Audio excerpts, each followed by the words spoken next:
Good evening, everybody. Welcome to the 2026 Smalltown Monsters Kickstarter live stream launch party. I've been practicing that all day. I'm not going to sit here and talk for a long time. I'm going to click all these buttons and bring up the rest of the crew and say hi to everybody. And we're going to kick this thing off. Please welcome my good friends, Heather Mosier. Hi. Hello, friend. How are you? Hello. I'm doing well. How are you? I'm great. I'm here. It's happening. I'm so excited. It's happening. Let's also together say hello to Mark Matsky. What's up? Hey, what's up? Good to see you. You as well. Directly to your left, and that's why we're going in this order, Mr. Alex Pedikov. Hello. I feel like I need headphones. Well, I'm not like part of the group here with no headphones. Wow. I just wanted to be different, guys. That's all right. Yep. Is something happening tonight? I'm a little confused. What's going on? I just wanted to get in here and start clicking on bangs. We're just talking. Well, what's happening? Well, we're about to be outnumbered because also without headphones joining us from the STM headquarters are Courtney Breedlove, Jason Aegis, and Zach Palmisano. Hey, guys. Hello. Guys. I'm so excited. We're going to have so much fun. We have footage reveals. We're doing trivia with prizes. Mark has loaded up the questions. I don't know what the questions are, but I do know the answers. We have 47 comments in the chat already. Oh, my gosh. I do want to say when it comes to trivia, we have some very special prizes this year, so you guys are going to want to really watch for that. First off, I have not one, but 2 copies of The Kinderhook Creature by Bruce Hallenbeck, signed by Bruce Hallenbeck. Whoa. I also have 3 mystery packages, because you know I love my mystery packages, but one of them I can feel through the package, has a t-shirt in it. What one, I don't know, but it's got some sort of DVD and t-shirt in it. And our grand prize of the night is 10 Years, Decade of Monsters by Mr. Mark Matsky, which this was a Kickstarter book from last year that we will never print, never sell, but this one is signed by the entire STM crew. It is the only one in existence like this. It's very difficult to get us all in the same room, so. It is. Yeah. You're impossible. Also, Seth wanted me to let everyone know that he is going to be here with us shortly. He is currently at family game night with Tommy for his basketball team, so gotta put the family priority first, but he will be here with us before very long. It's a grand entrance. We build the anticipation, and then he arrives. It's a big deal. We all pretend we can't hear him. It's going to be great. And when he comes back, we're all leaving. We are. It's just sad. We are. All right. So we have a few minutes until we get going here. I'm going to pull up this link to the campaign page, but I think now's a good time to talk about a couple of the tiers, while we're waiting for people to actually be able to access them. The first tier you guys will have access to tonight in 6.5 minutes, 5.5 minutes, is the digital tier. This gets you early access to all of our upcoming projects, including Dogman Legacy, Journey to Ape Island, On the Trail of UFOs Season 2, and the Sasquatch Factor. This will not put your name in the credits. That is important. I want to point that out. But you will get early access to guaranteed digital direct download of all of the upcoming films. If you would like to have your name in the credits, then you might consider jumping in as a base camper, which will get your name in the credits. I said that 4 times already. And you'll also receive physical copies of all of these projects: Sasquatch Factor, On the Trail of UFOs Season 2, Journey to Ape Island, and Dogman Legacy. You can upgrade to Blu-rays, and we'll talk about Blu-ray upgrades and add-ons later, but at the very least, base camper gets you all the DVDs. So that's pretty cool. I think that's neat. Anyone want to agree with me on that? Super neat. Talk about Super it? neat, Aaron. I will Yes, say that is one awesome. special We love thing about this year's physical rewards is I cannot tell you the number of emails I answer about, is this series going to be on DVD? Is this show going to be on DVD? And we don't do it because it's expensive. It's hard to get a whole series of a show put on DVD. But this year we're doing 2 of them. So this will be the first time we've done this since, I guess, Champ and On the Trail of UFOs Season 1. And is that Avi? Yes, he wanted to say hi and wish everyone a great campaign. Boy mouth, sorry. But if you've been one of the people asking for our series episodic shows on physical media, this is your chance to do it. It's happening. There's an idea. Chocolate Look at- bars.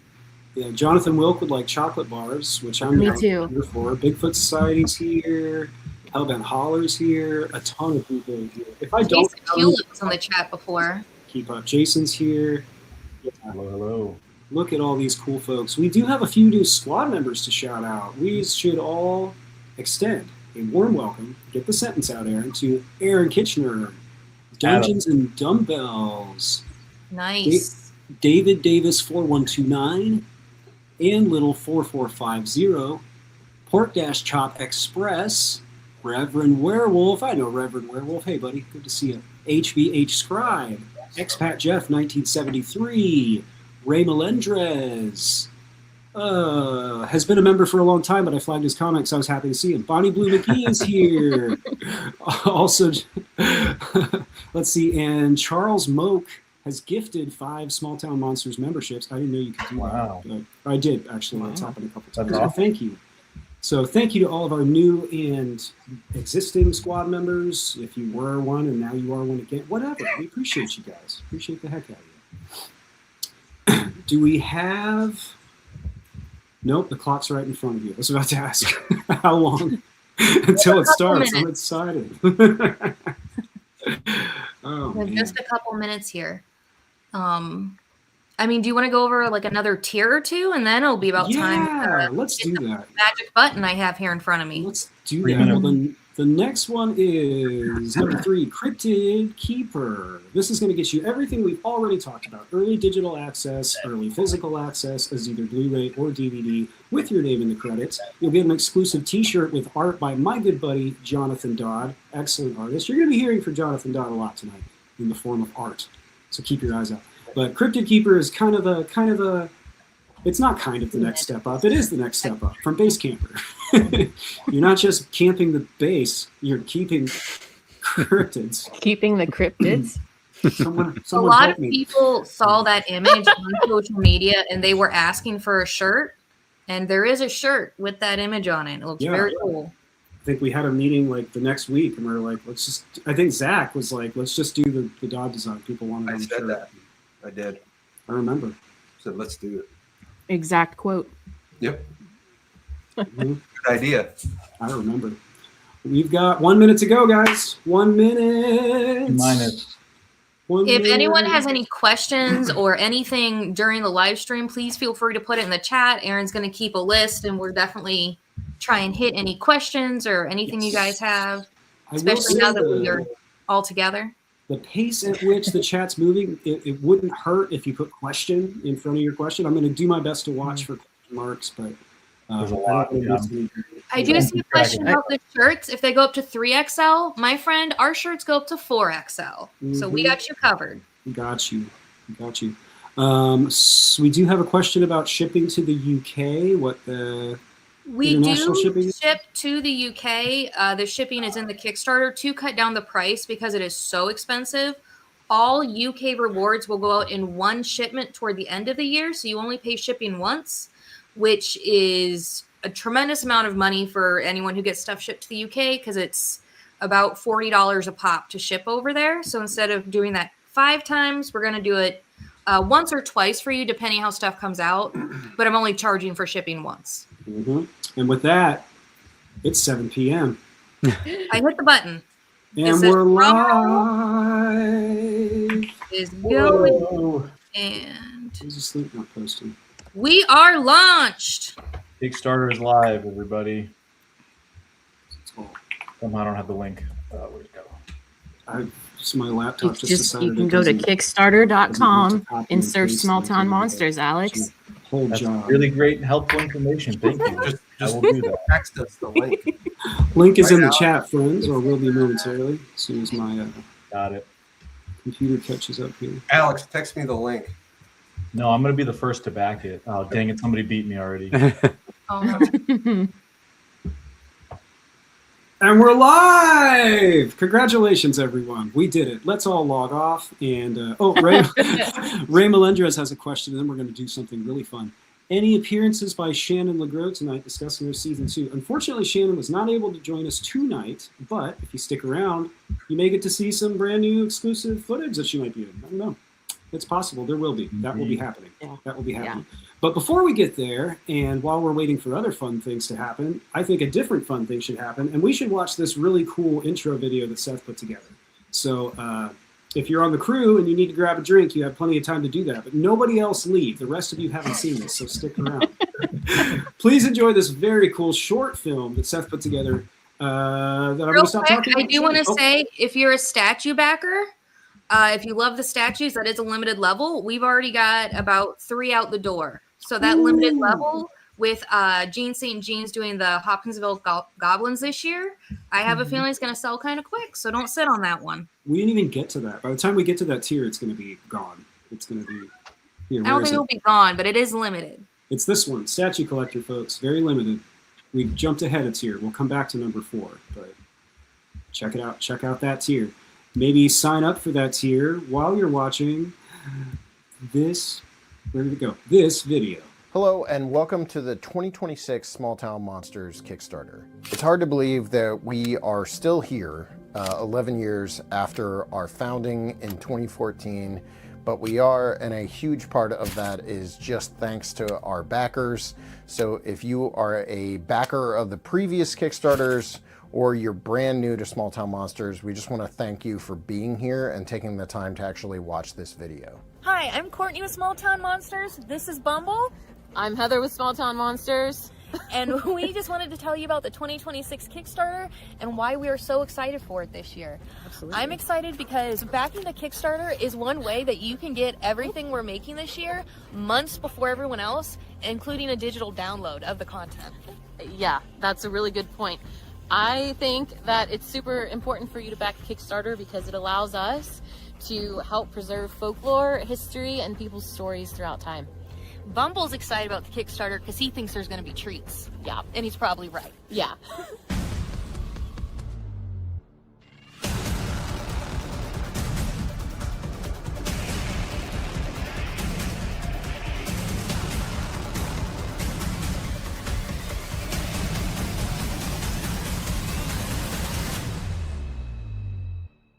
Hi folks, this is Mark from Smalltown Monsters. I just wanted to express my thanks to all of you who are considering backing the Kickstarter this year, and a special word of thanks to those of you who have backed consecutive years, in some cases going all the way back to the very beginning, over 10 years ago. Simply put, we could not do it without you. So we hope that you enjoy what's coming out this year. Look for us in all of the regular places and be a part of what Smalltown Monsters is all about. So this year we have integrated episodic content back into the mix with what we are focusing on this year. The episodic series that we're doing this year are the Sasquatch Factor, which is a 12-episode limited series that is going to take a look at the Bigfoot topic across the US and will be filmed over the course of 2026. It will involve creatively Alexander Pedikov, myself, and Aaron Deese, as well as the rest of the STM crew behind the scenes. This is going to be the biggest and best Bigfoot-focused series we've ever done. And then finally, 5 years since the original season began, On the Trail of UFOs will return in 2026 with On the Trail of UFOs Season 2. The second season of On the Trail of UFOs will take a look at some of the most highly regarded, intriguing stories that we could find regarding UFOs.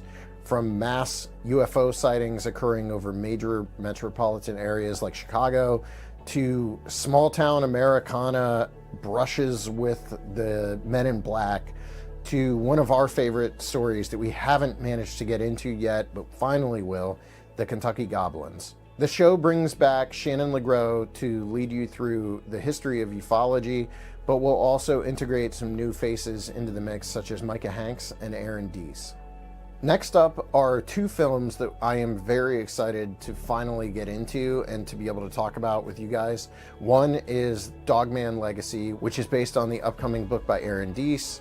The other is Journey to Ape Island by Alexander Pedikov, that will also feature Jason Hewlett. These are 2 massive, epic stories that we've been wanting to do for a long time. Dogman Legacy, you kind of know what you're getting. You're getting Aaron Deese and Shannon Legros in the field looking into the Dogman topic, speaking with witnesses, and in this go-round, we're actually going to have some boots-on-the-ground investigation that we're very excited to integrate into the mix. Aaron Deese, writer and producer at Smalltown Monsters here, and I am super excited to see you guys on February 5th for the launch of our 11th consecutive Kickstarter campaign. We have a ton of cool stuff coming down the pipeline this year, and I think all of it is going to really push the boundaries of everything that we've done before.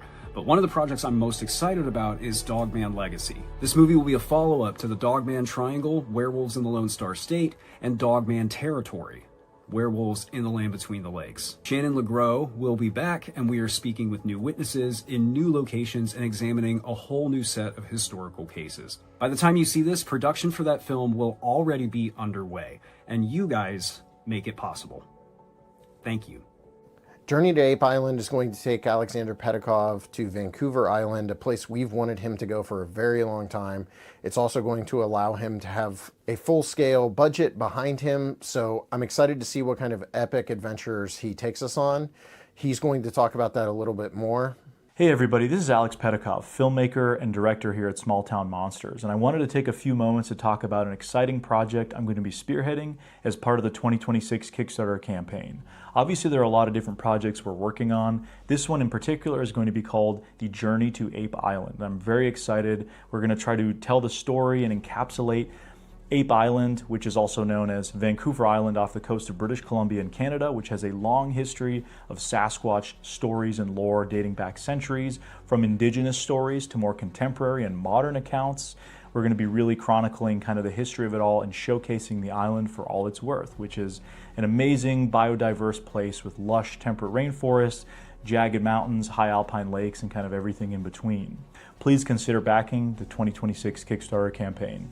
If you're a backer, really what you're doing is pre-ordering these films. Our campaigns are geared around you, the backer, and giving you the most value for your money. So this year there's rewards such as t-shirts, posters, DVD and Blu-rays, but the thing that people always come back to and want the most of is their name in the credits. So become a backer of this year's campaign and you'll get your name in the credits of not just the 4 productions that are a part of this year's campaign, but also every single piece of YouTube content that comes out during the course of 2026. You will have your name in the end credits of those. If you're interested in becoming an executive producer, there's 3 different executive producer levels this year. There's a YouTube-centric executive producer level that will allow you to get your name in the opening credits of every piece of YouTube content during the course of 2026. Then there are the films that will also allow you to get your name in the opening credits of each film. And then finally, there's going to be an all-encompassing YouTube and feature film executive producer levels that will get your name in the credits of every feature film and every piece of YouTube content. Again, these are opening credits. Your name is right in the opening credits alongside the STM crews. And there's tons of other great rewards, such as our statues and books. There's a lot going on this year. And by far, I think this is the biggest year in terms of the hours of work that we're going to be handing over to you, the backer. If you're interested in supporting what we do this year, we hope that you will consider backing the 2026 Kickstarter and becoming a part of the crew. And thanks for watching.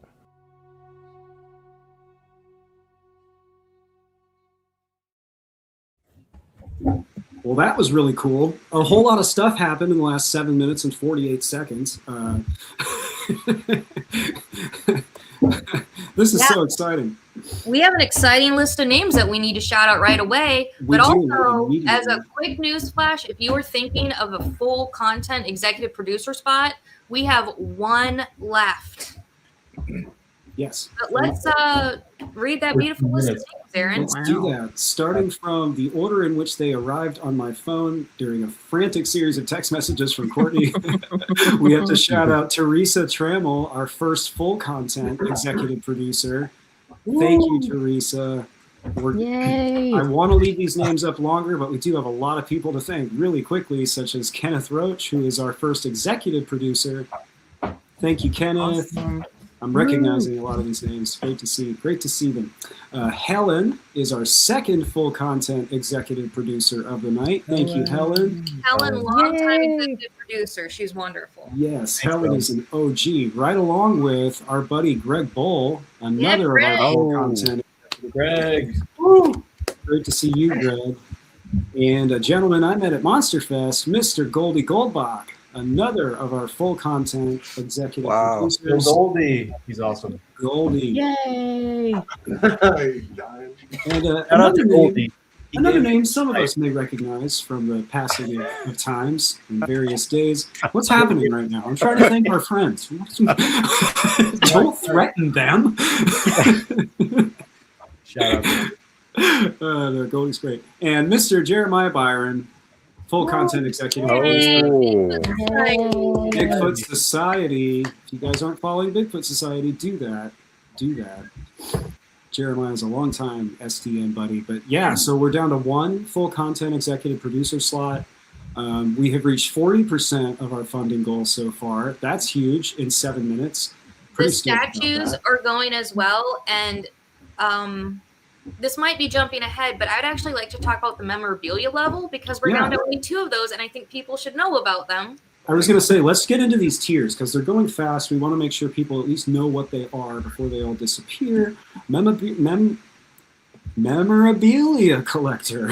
So a lot of you probably recognize the name Santino Vitali. He has worked with STM for a very long time. He directs, does special effects, edits. He's kind of a wizard of all things. His dad is actually a very well-regarded professional artist, and he did these custom images for us, which were in Dawn of the Dogman, and there are only one of each of these drawings in existence, and we are putting all 3 of them on here for people to get. So one of them's already gone.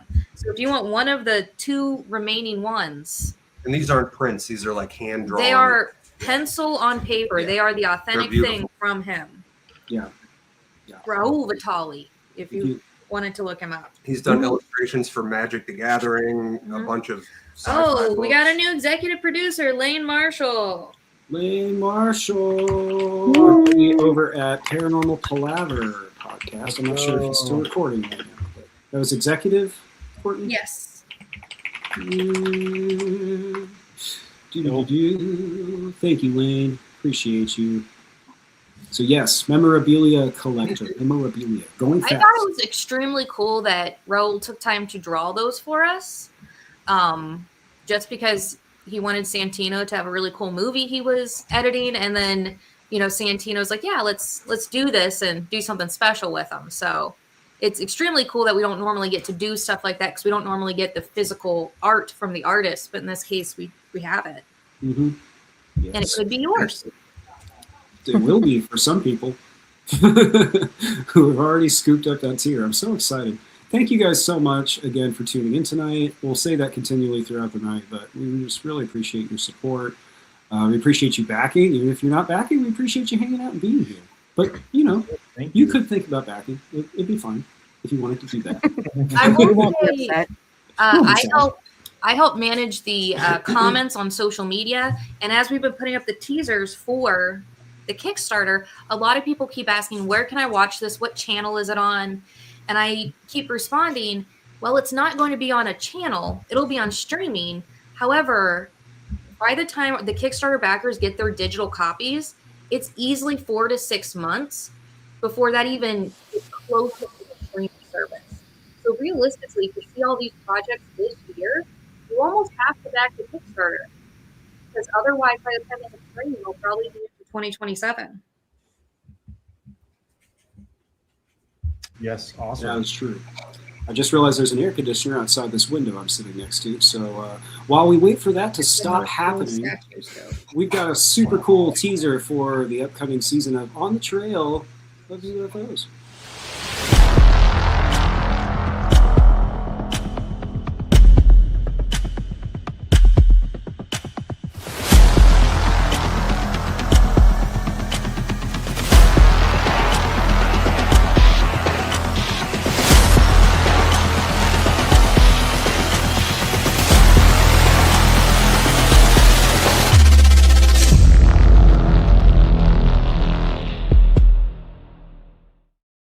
Oh, we do. I feel so teased. It was fun. Yeah, just a teaser. Just a teaser. Footage reveals are coming later. I do have new stuff for you guys, but that happens later on. I'm waiting. Well, the next thing on my itinerary, friends, is Trivia Round 1. Subtitle, Matsky Begins. These all have titles. For round one, we have this lovely autographed Kinderhook Creature book by Bruce Hallenbeck. Very Super excited. cool. Okay. Well, I think we will start off with a Dogman question. Nice. So get ready. And here we go. The song The Legend, written by Michigan radio DJ Steve Cook, debuted on April 1st, 1987 on his radio station. What were the call letters of that radio station? 53%. Matsky strikes again with the Here we go.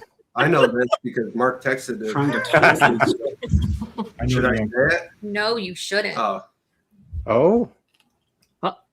there it is. there it is. Oh. Who got it? Brian got it. Brian Barber. Right. Officially announced Brian Brian Barber. Barber. Awesome. Hey, Brian Barber. Congratulations. Brian would know. Very good. Yeah, I was going to say he should. That's our boy Brian. Oh, man. All right, Brian, I'm putting your name on this book. Can you put my email up, Aaron, and just email me your shipping address, and I'll get this out to you. I'm there. Yep. Man, you That guys was are helpful, Alex. quick on the Try to point things draw. out. Oof. Oh man, we've got a couple audience questions. I want to make sure we get to those before we get too deep here. We do have a question from Tanya J50. If one moves home within the UK, will items be delivered to the new address? Courtney, correct me if I'm wrong, but if you move after you've placed your order, If you move, just contact us. email me. It's real easy. My email is just Courtney. It's on the screen. Thank you, Alex. Just email me. I personally do all the shipping for the Kickstarter. I keep my own spreadsheet, so if something changes. Kickstarter is weird about letting people change stuff. I'm not.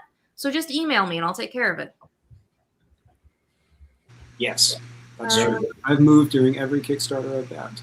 I can vouch for that. For the love of dirt.net, that's a great username, asks, are y'all ever going to be in Texas for any adventures or a Q&A? Oh, I'm here again? right now. So, yes. We were all in Texas a few years ago. I don't know. I might be in Texas soon. You never know. It's possible. I've heard rumors. We'll Full see. content executive producers are gone. Oh! Nice. That's an applause, right? That deserves an applause. Our good friend Morgan Hazel grabbed the last one. Oh, wow. Very familiar name. Yeah, awesome. Yeah. Morgan Hazel, thank you. Create. Been around for a minute. I'll bet I even remember how to spell her name. And if it's wrong, I apologize. Full content, right? Yeah. Yeah. You're seeing it live in action, folks. This is how the Monsters gets made. Oh, apparently the ticker at the bottom of the screen is partially cut off. Oh, I don't know. I'm not sure why that would be, friends. I'm We sorry. have another memorabilia gone too, so that leaves us down to one. Ooh, one memorabilia left, folks. We had two left. These are literally one-of-a-kind pieces of art. And I want them, but I can't have them because you guys have taken them. So we have one more question that is not an audience plant, but I think is really appropriate as we get into our first half an hour here from Viola Grant. And she asks, what do y'all do? She always does. What a great question. Great question. Thank you, Viola. Who would like to start us off? What do we do? You, Aaron. We are a fully independent media company that produces documentaries about strange and unsolved history around the United States. We also publish books. We sometimes produce podcasts, though we haven't done that for a few minutes. And every year we do a Kickstarter campaign because, as I mentioned, we are fully independent. Not owned by a big studio. We do not have multi-million-dollar financiers, whatever the word is. We're just 10 people that really love what we do and have a really supportive community. And that's what we do. We make documentaries about Bigfoot, UFOs, dogmen, and other strange topics. Kind of depends on the season. This year we're doing all of those. So, Preserve the local lore. Mm-hmm. Big part of it, yeah. History is everything. preserving stories as they're presented, not putting a spin or a narrative on them, not asking people to say certain things. We just ask them to tell us their stories. Very often, that's what we do. Absolutely. Thank you, everyone. You're at 56%, everybody. 56%. This is so great. This is genuine glee on my face.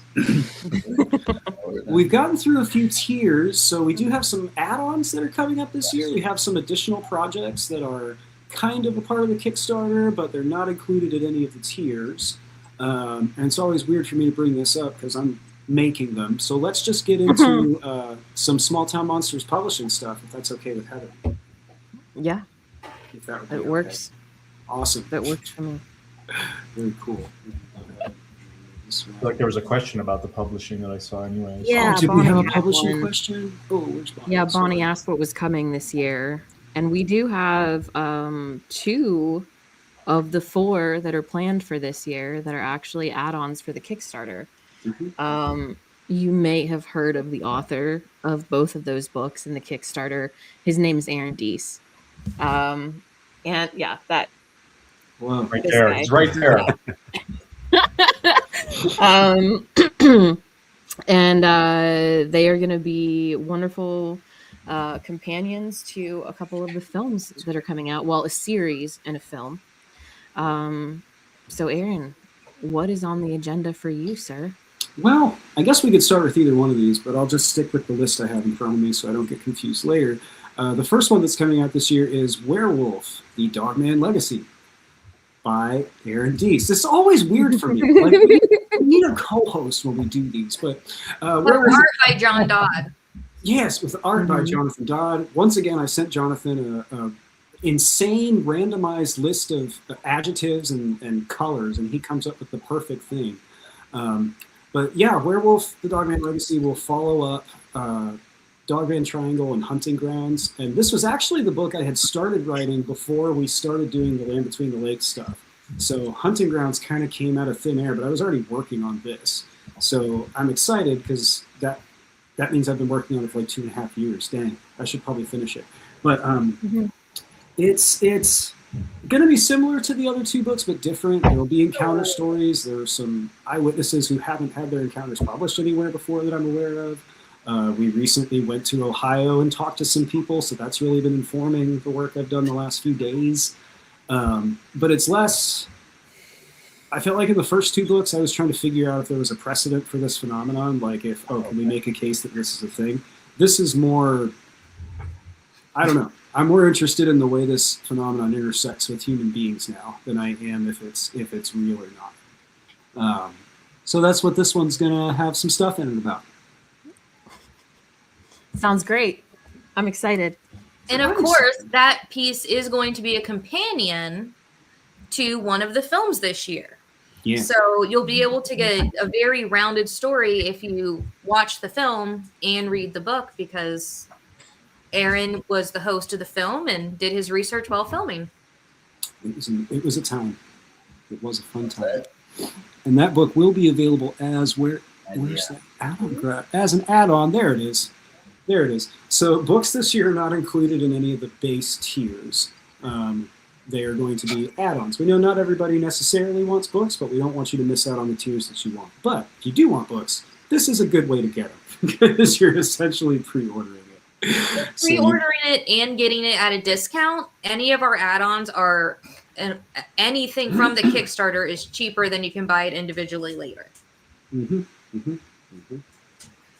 you can read it. That'll be pretty neat. I'm excited about that. Heather, any other publishing stuff coming up that we can tease or talk about right now, or is that all secret? I put it in my notes and then never followed up with you to find out. Oh, well, that's also probably my fault for not following up with you. But yeah, doing it now. Well, there's another add-on for the Kickstarter that is definitely out there and not a secret. But we also have a book from Matt Arner and Sean Forker that will be coming out discussing Pennsylvania-related Bigfoot activity. And then I feel like it's okay to say the other one because we already have a movie announcement, so I don't think it's a secret really. Jason Hewlett is going to be writing another book for us, and I'll let you guess as to the topic. It should be kind of obvious though. Should I talk about it? Yeah. Go ahead, Alex. Do it. Okay, yes. So Jason will be doing a book. I don't remember the title, so sorry. I don't think we've settled on a title. Okay, so okay. Yes. But it is going to be about Ape Island. So it is going to be, in a way, kind of accompanying the Ape Island film, but also its own thing. Jason and I have been working diligently behind the scenes, and we'll talk about that with the film, but he's doing a great job. He's already started doing interviews for that book. So it's going to be very in-depth. I'm looking forward to it very much. The Legends of Ape Island, Jason says. The Legends of Ape Island, yes. Thank you, Jason. Thanks, Jason. I should have asked. But yeah, that's going to be the book. It's going to be kind of, like I said, kind of a companion piece, but also in its own way, just talking about other stuff. So that's the Legends of Ape Island for you. Yep. Thanks, Jason. All right. So we are now coming up on 58%. So things are ticking along really well. We are down to one of the memorabilia levels. The full content executive producer is completely gone. And we're kind of slowly getting through the other executive producers.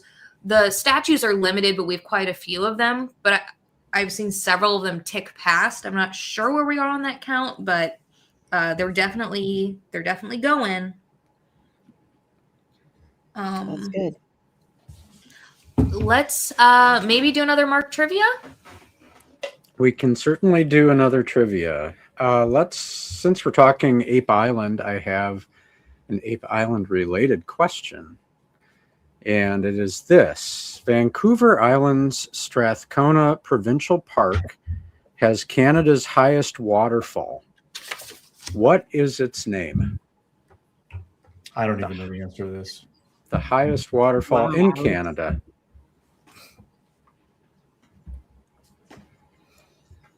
That's trademarked.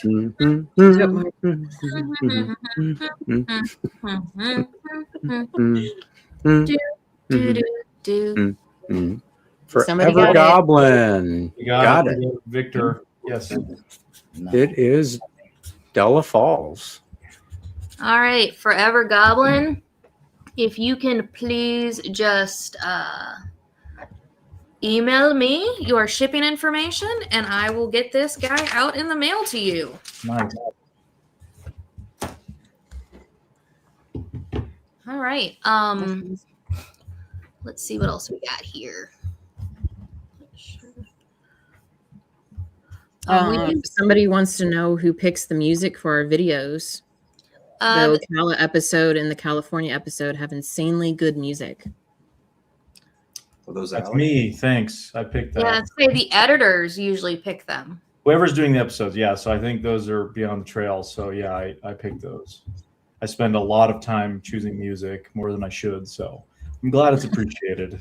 Well, it is hard because there are a lot of copyright stuff with music. So we have to make sure that we have full rights to it and we do it properly. And then, of course, Brandon writes some of our music. So it's definitely kind of all over the place. But basically, the editor gives final say. Yes. I am very particular about the music I put in the videos. So it can be very difficult at times. So there you go. Thank you. So here's another question, Courtney, for you. Yeah. Cryptids Are For Me wants to know, how do I get in any of the tiers? They've been a squad member for 35 months. Whoa. That's awesome that you're a squad member. Thank you. So the tiers are for Kickstarter and the squad members are YouTube. So those are actually two different things. Basically, when you're a squad member on YouTube, what you're getting is all of the content that we put out on YouTube early and ad-free and in 4K. And there's some other things like the live streams and that sort of thing you get to see where everyone else has 24 hours to watch it or lose it. Where the Kickstarter is for our feature films that we put out on physical media. It's a pre-order campaign to get all of those at a discount for the year, plus other exclusive things like t-shirts. So we love that you are a member on our YouTube channel and you're a squad member. I know a lot of people really like that because who wants to watch ads on YouTube? But if you're looking for the feature films or the physical media, you'll want to hop over to Kickstarter and back there. And there is a digital level for our Kickstarter that will also get you the content early and at a discount. Actually, that's the only way you can ever digitally download our content is with the Kickstarter. We don't offer digital downloads otherwise. But yeah, they pair together really nice. Hollis Redding also asked if we have a store where past videos, posters, books, etc. are sold. Yeah, so on smalltownmonsters.com/store, we do have past features. Now, the episodic content, like I said earlier, is not typically on physical media, but all of our feature films are over there, the books. We have a ton of posters. We have some other knickknacks like cups and whatnot. So we definitely have all that available for you, and I will ship it to you. Terribly sorry about that, folks. It was a minor emergency, crisis averted. Thank you to my friends for taking over for me. I apologize. Where are we at, guys? What are we doing? So sorry. So we did the second trivia, and we did some questions from the audience. Yes. But not all of them. We just went through a few of them that I saw while scrolling. Yeah, there's a bunch from in no Facebook particular order. YouTube. Very good. Very good. Well, thank you. Going back to the channel member versus Kickstarter question, I wanted to say this, I forgot.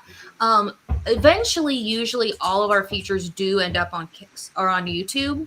However, it's usually over a year after they're out on physical media, which means our backers will usually have had them like a year and a half.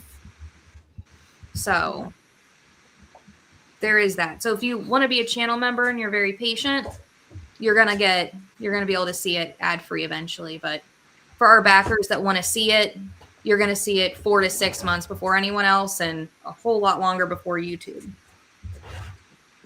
Yes. Hey, don't we have BTS? I think I saw BTS. Dude, that's actually next on my list, folks. And I'm super excited. We just got back, all of us, and a couple other people, from a really long, really exciting. Very cold. Very cold, yeah. It was very cold, indeed. But we had a great time. We were filming for Dogman Legacy, forgot the name of it, and On the Trail of UFOs Season 2, featuring our good friend, Shannon LeGros. You're going to say the Lions of Savo. Yes, Shannon was really excited about these lions. It was like the first thing she mentioned. But it was also very cold. Here is me and Seth, after trying to dig the neighbor's truck out of the snow. These are arranged in no particular order. But here's our good friend Jason, looking cool with the camera. Snowy vibes. Jason looked cool a lot of the time. Here's Shannon in a museum. Hey, I took that shot. Yes. These are a mix of footage pulls and also just pictures from all of our phones. This is us outside the Air Force Museum. This is everybody. Of course, we were there with Micah Hanks and Shannon, and Seth is there. They'll be here soon. He's on the way. It was like negative, I gotta say, it was like negative 15 degrees during this photo too. It was really cold, yeah. I'm looking back at these later, I was like, I feel like I'm making weird faces in all of them, but that's why. Air Force Museum was very, very cool. This is Alex. Hey, I took that one. Get the shot. This is Alex taking a picture, being taken a picture of, and this is Alex showing a picture, maybe not necessarily the same one to Mike. It's great. What an amazing face I'm making there. Yeah, flattering. Yeah, a lot of cameras in the mix this week. Any big moments that stick out to you guys that you want to talk about? That's also in my notes. Well, Aaron, I have a question for you as someone from Texas. How long were you here in the cold and the snow before you got sick of it?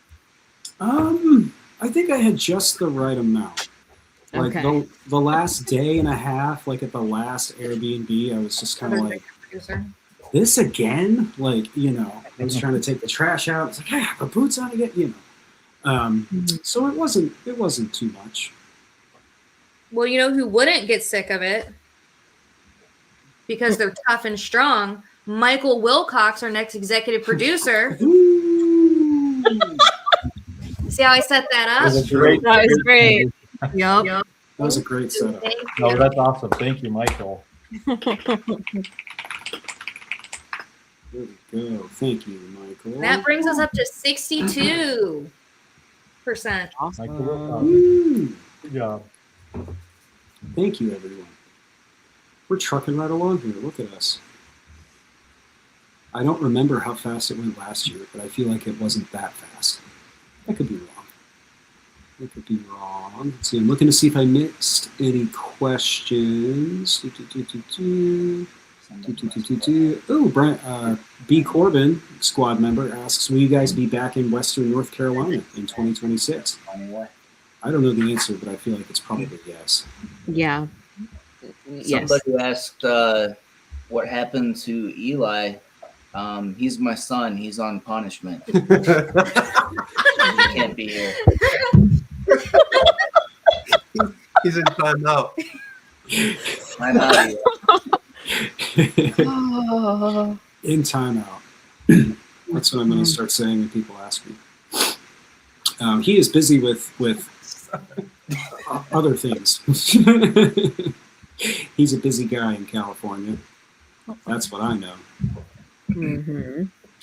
Or he's just been a bad boy.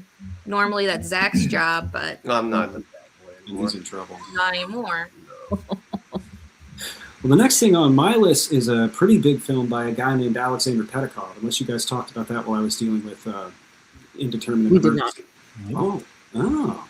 Well, I think this would be a great time to talk about another upcoming project, Journey to Ape Island. Oh.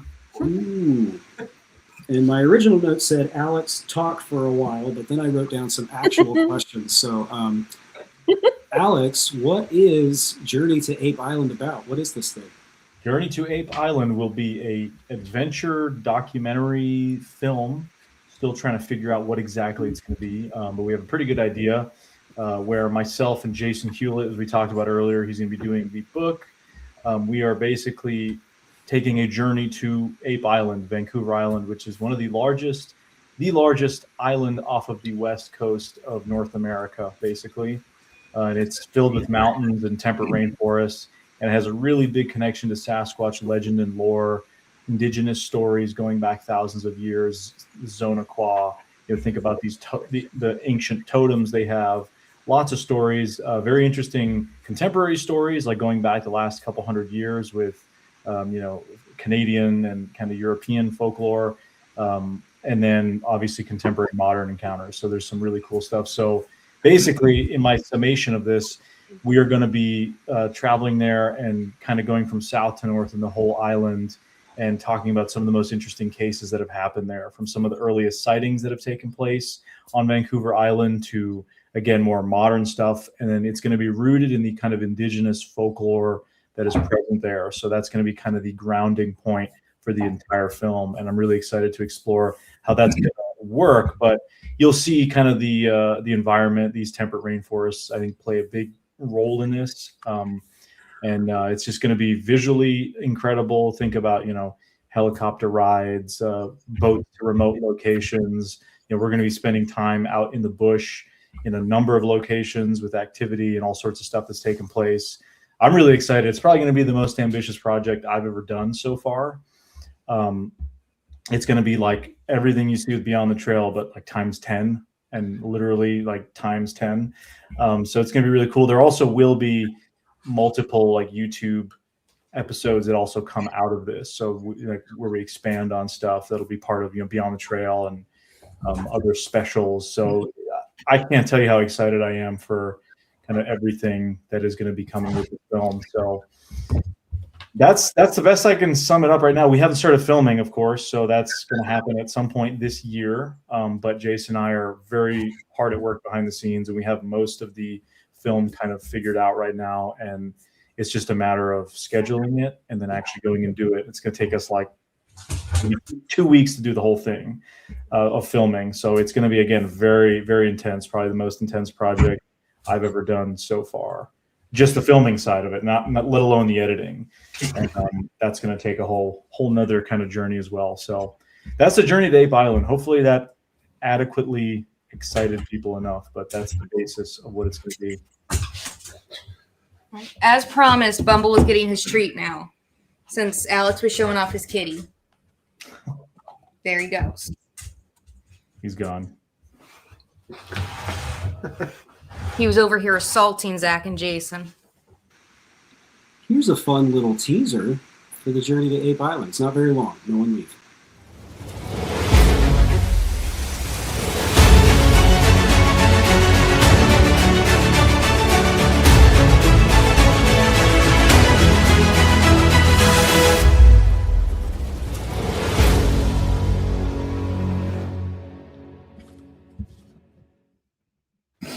Epic. I told you it was short. Yeah. I have another one of those, but we'll save it for later. Excuse me. Where are we at percentage-wise? Let's see. Well, I'll just take one question real quick. Yeah. Oh, go. Yes. No, there was a question from Kaiju Ninja. Tristan, are you going to meet researchers like Thomas Steenberg for Ape Island? Hopefully, yes. Like, we have a whole bunch of researchers we're planning on.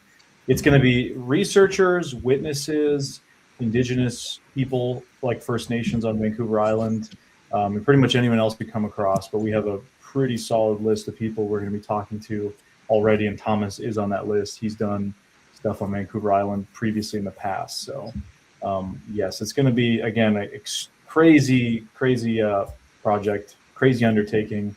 So yeah, be ready. I'm not even ready yet, but I will be. Very exciting indeed. Let's see. I think Question show. Stretch goals. Yes. I know we haven't gotten through all the levels yet, but I'm just going to go and say, yes, we definitely have stretch goals, and we'll announce them. Hopefully the first one by the end of this stream. I'd love that. But yes, there are definitely stretch goals coming your way, and I think they're going to be cool. yes. That's a big yes. There's another question asking what the statue is this year. If we could go over that again. Yeah. Oh, yeah. Do you have an image of it, Aaron? I have our statue collector tier here. Yes. That's going to be right there on your right-hand side. The Hopkinsville Goblins. Yeah, so this is another Jean St. Jean, and that is the conceptual art, but it is the Goblins this year to go with On the Trail of UFOs Season 2. Mm-hmm. Mm-hmm. So, it's that. Outdoorsman, Texas. Good to see you, fellow Texas person. Any other questions I might have missed, guys? Let's see.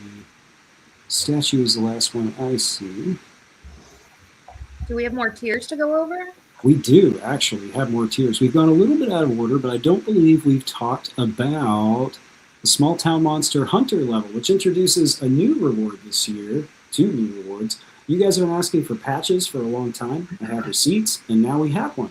So you can get the Smalltown Monsters logo patch along with the sling pack. This thing's really cool, you guys. So this art is also by Jonathan Dodd, and we were trying to think of, if you were out in the woods, what would be helpful in a sling bag we use on shoots all the time. It's very helpful. And who doesn't want a cool patch? People have been asking for patches. I know that's the second time I've said that, but it's come up a lot. And of course, you'll get all the rewards from the previous tiers, your name in the credits, physical and digital media of the upcoming projects, and Jonathan Dodd's super cool shirt. I told you there'd be a lot of Jonathan Dodd tonight. I wasn't lying. I love Jonathan. He's awesome. He's great. Super cool dude. Yeah. Let's see. We talked about statue collector. We haven't talked about art collector yet, though. We did talk about memorabilia. So the next tier after Smalltown Monster Hunter is statue collector, which we talked about just a moment ago. And then that takes us to art collector. Right now. Which gets you everything that we've already talked about: patch, bag, statue, movies, t-shirt, and art print of the Dogman Legacy poster by Chris Scalf. Is that Scalf? Technically poster, that's just art. That's Scalf. Art. It's an art. Yeah, I don't type the captions for social media anymore, so I can't remember names anymore. But yes, so everything from the previous tiers, plus the Dogman art, which is the poster art for, and the project we'll be talking about here in a little bit, pretty soon. We're getting there. We're going to get to that. And then, of course, right after that is our memorabilia collector, which last I checked, we only had one left. Memorabilia, one left. One left. So 3 of these guys are already gone. Already gone. Oof. Man, I'm excited. We've covered a lot of ground tonight, you guys. I wasn't sure how many executive producers we have by this point, but this is great. I'm super stoked. Well, another big thank you to everyone for tuning in tonight. We're still going to be here for a little while. Maybe now we watch another one of these little clip things.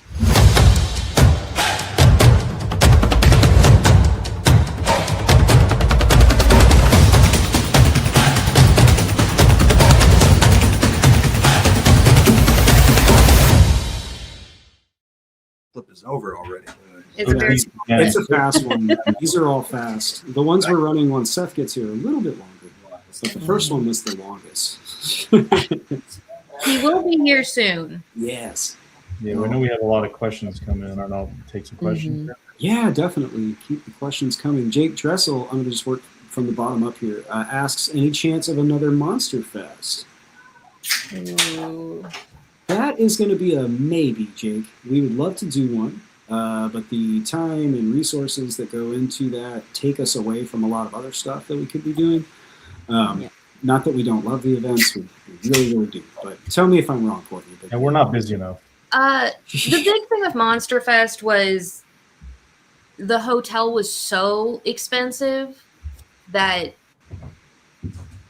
it was really hard to justify. However, as a caveat, I don't have final details, but I have been talking to Canton Palace Theater about potentially doing like a screening kind of little movie marathon there with a few vendors, kind of just small and cute in October.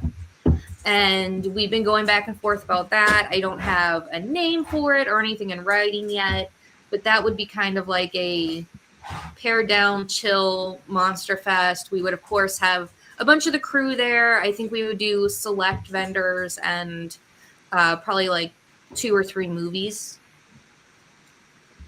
So there's that. One day we might do a Monster Fest again, but we just need better locations that we can afford. Let's see. I saw a couple other questions here. I do want to say, on the Kickstarter, I don't know if this person is watching, but on the actual Kickstarter feed, sorry. No, you're good. A gentleman named Thomas said he had a bunch of questions and he put his email on here. I did send you an email so I can try and help you with whatever your questions are. Wonderful. And then B. Corbin asks, does Micah Hanks always wear black? In my experience, but my experience is limited. So, you know. I feel like he wore other colors. I saw some olive. Some olive in there. There's some OD green. Sure, we weren't really in the woods in the UFOs trip. So he wore black a lot. No. Let's see. Nikki Rock Creative asks, will any of the team be doing in-person events this year? I believe so. Yeah, Yes. Heather and I and Alex are all going to be part of the Ohio Bigfoot Conference, OBC as they call it. Alex is a speaker, Heather and I are emceeing, and a lot of the crew will be there vending. We're doing the Smoky Mountain Bigfoot Festival in Gatlinburg. Seth is speaking there. Those are the ones I know off the top of my head remaining. Yeah. I have a few. I'm doing the Whitehall Bigfoot Festival. I'm speaking at that, the 10th anniversary in upstate New York in September. Nice. I'm also speaking at the West Virginia Bigfoot Festival in October, and then this one in Maine in October. So, yeah. And all of those will be in the newsletter, Alex. That's a great plug. Yeah. If you go to our website and then smalltownmonsters.com and scroll all the way to the bottom, I believe, you can put in your email address, and then every week you will get an updated newsletter about the latest releases.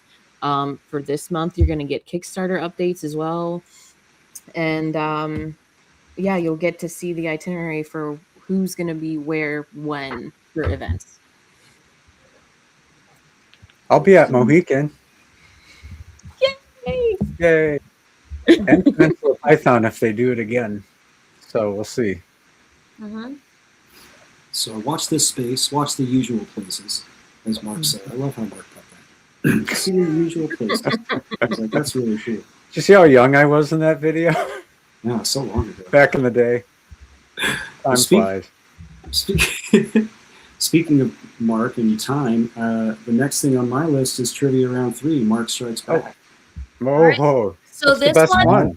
This one will be the mystery package that feels like it has a T-shirt in it.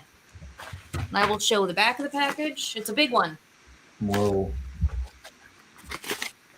Okay, so Sasquatch or UFOs? Call it somebody. UFOs. Okay. All right. UFOs it is. On April 17th, 1966, the Portage County sighting involving 2 on-duty police officers took place. What is the nearest Ohio town to where that entire encounter began? So it's a small Ohio town where the Portage County sighting of 1966 began. Where did that take place? This is 20.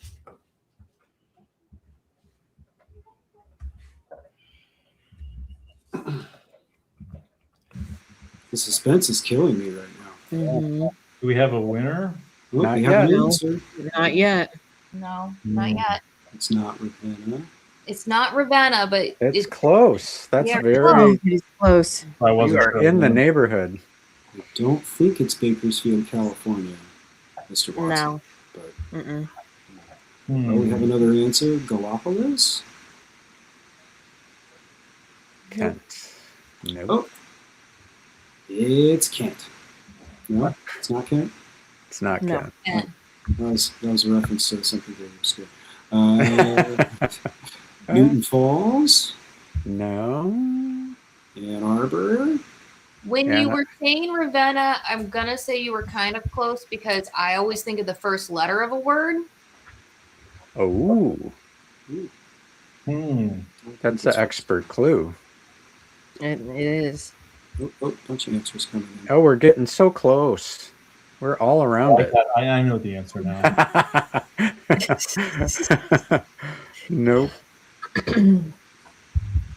Whoa, this is a stumper. We're stumping them all. Oh, I see it. Oh, Yep. Tanya, Mhm. J50. oh, Was the first one. oh. Atwater and Randolph. Randolph is the one I was looking Oh, for. that one. Ooh. Yep, there it You is. got it. That one. Yep. Congratulations, Tanya. All right, You want to shoot an Tanya. email to Courtney at smalltownmonsters.com. Yep. Your name is on the package. Email me and I'll send it to you. Wonderful. Congratulations, everyone. Thank you for your contributions. You can stop shouting towns at us now. Just keep them coming. Keep them coming. Keep the towns coming. Yeah. Yeah. Oh, here's let's see. Is this it? Yep.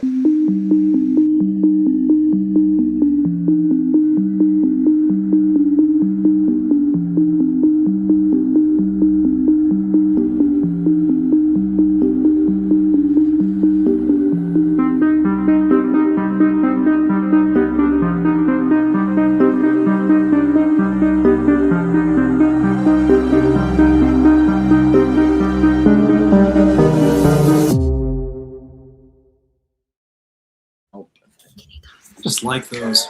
I think they're fun. Oh my gosh.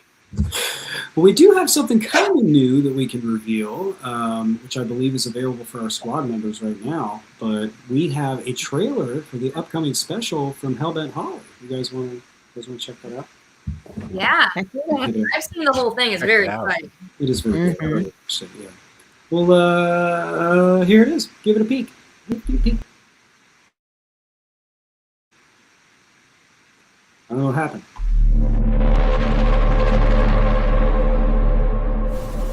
Sumter National Forest. It's a landscape scarred by warfare and the past. It is a place where history goes to hide.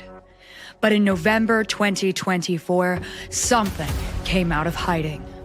When a verified law enforcement officer reported a standoff with a massive amber-colored biped, it set the internet ablaze. Now, we are going boots on the ground into the exact zone where the encounters are escalating. We are tracking patterns and following the evidence. You've got a whole... Oh, you have a whole track line here. From the unnatural blinds found deep in the brush. Look at this thing. To the unexplainable vocalizations at night. And you just, all of a sudden, you heard a vocalization. Yeah, 2-syllable vocalization. Like, I heard. Every clue points to one conclusion. You guys are gonna freaking die. What? It was a head peeking around a tree. We are not alone in these woods. This isn't just an investigation. It's an adventure. Welcome to the Sumter National Forest. Try to keep up.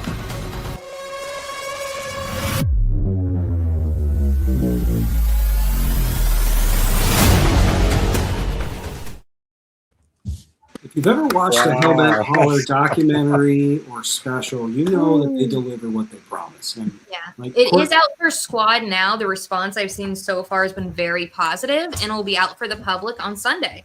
Yes, yes. If you like that trailer, you're going to love this film. I was texting Joe while I was watching it. I was like, dude, this is so good. Yeah. You're doing great. Yeah. Definitely want to check that out, guys, for sure. Let's see. We've reached the blue lines, which makes sense to a few people, which takes us to Trivia Round 4? Trivia Round 4. I'm going to go ahead and pull this mystery package, which feels like it has at least 2 films in it. Ooh.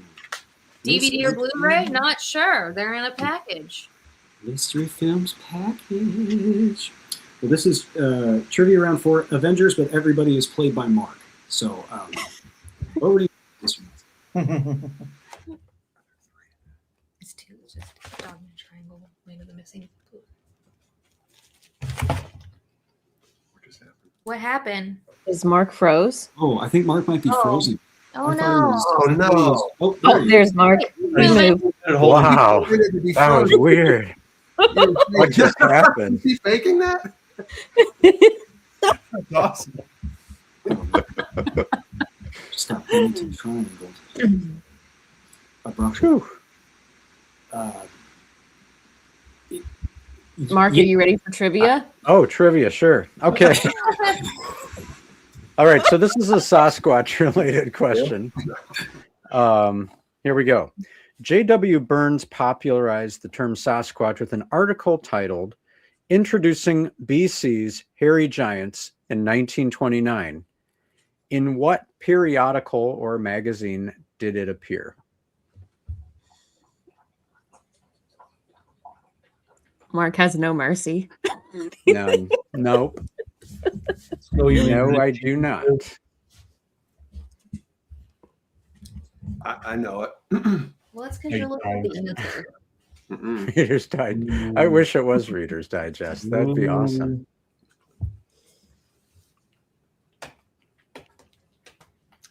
No. Oh, I see. Hey.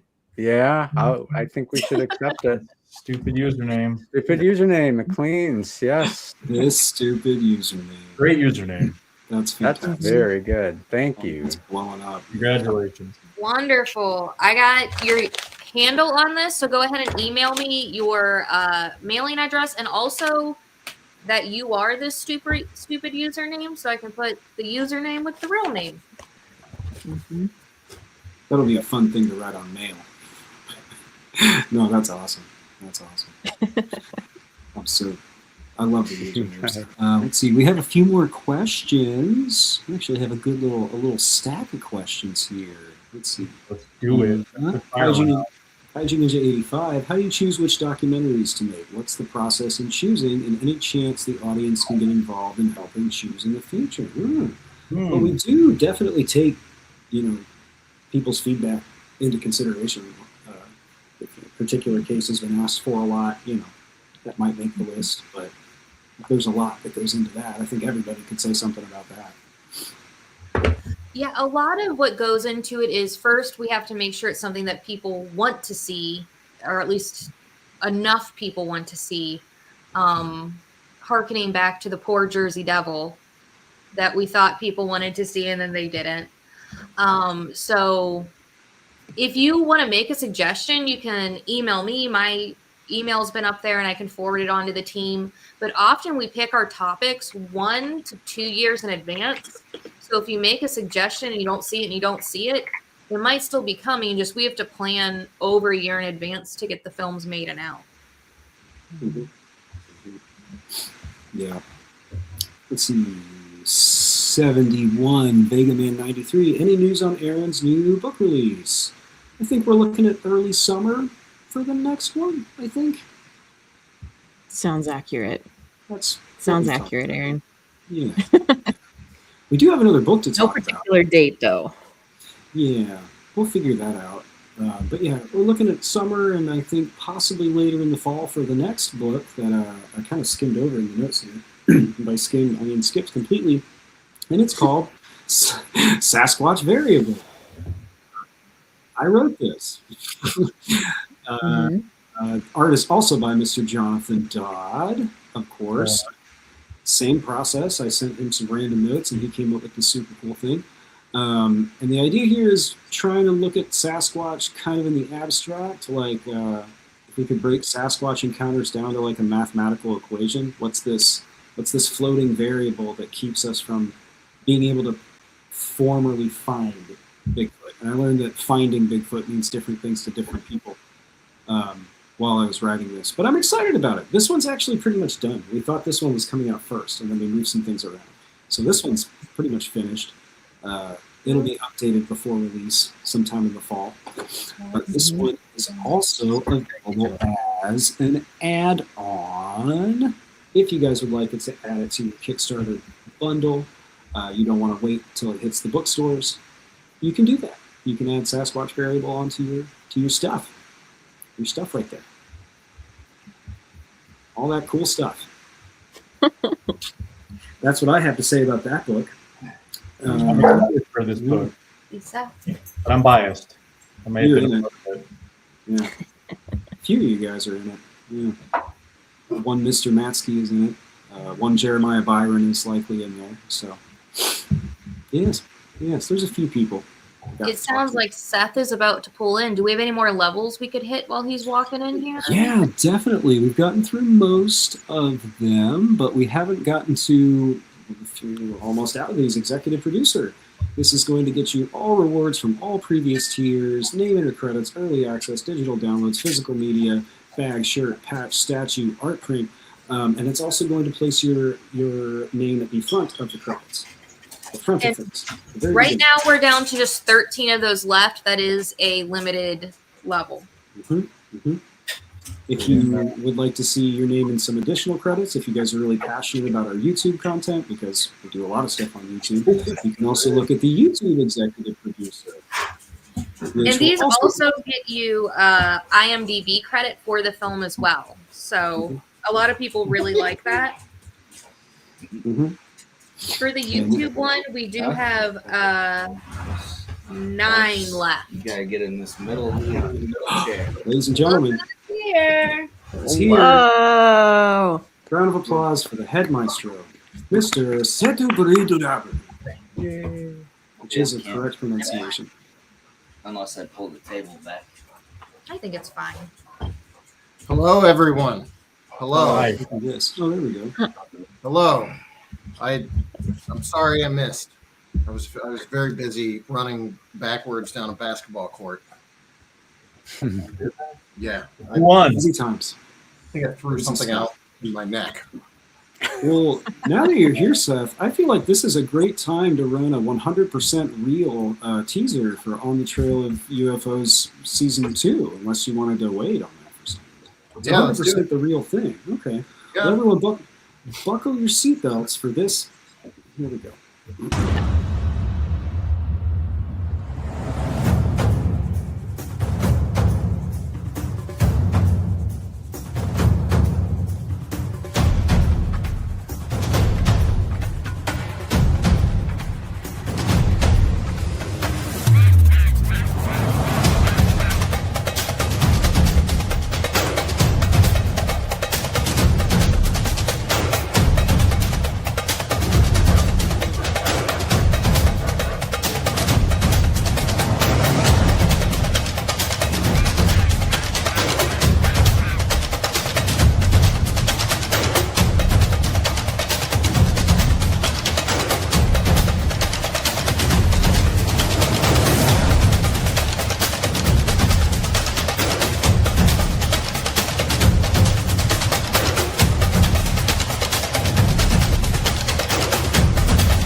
And somehow we have a new squad Legitimately member, done. Timothy Munson, 7059.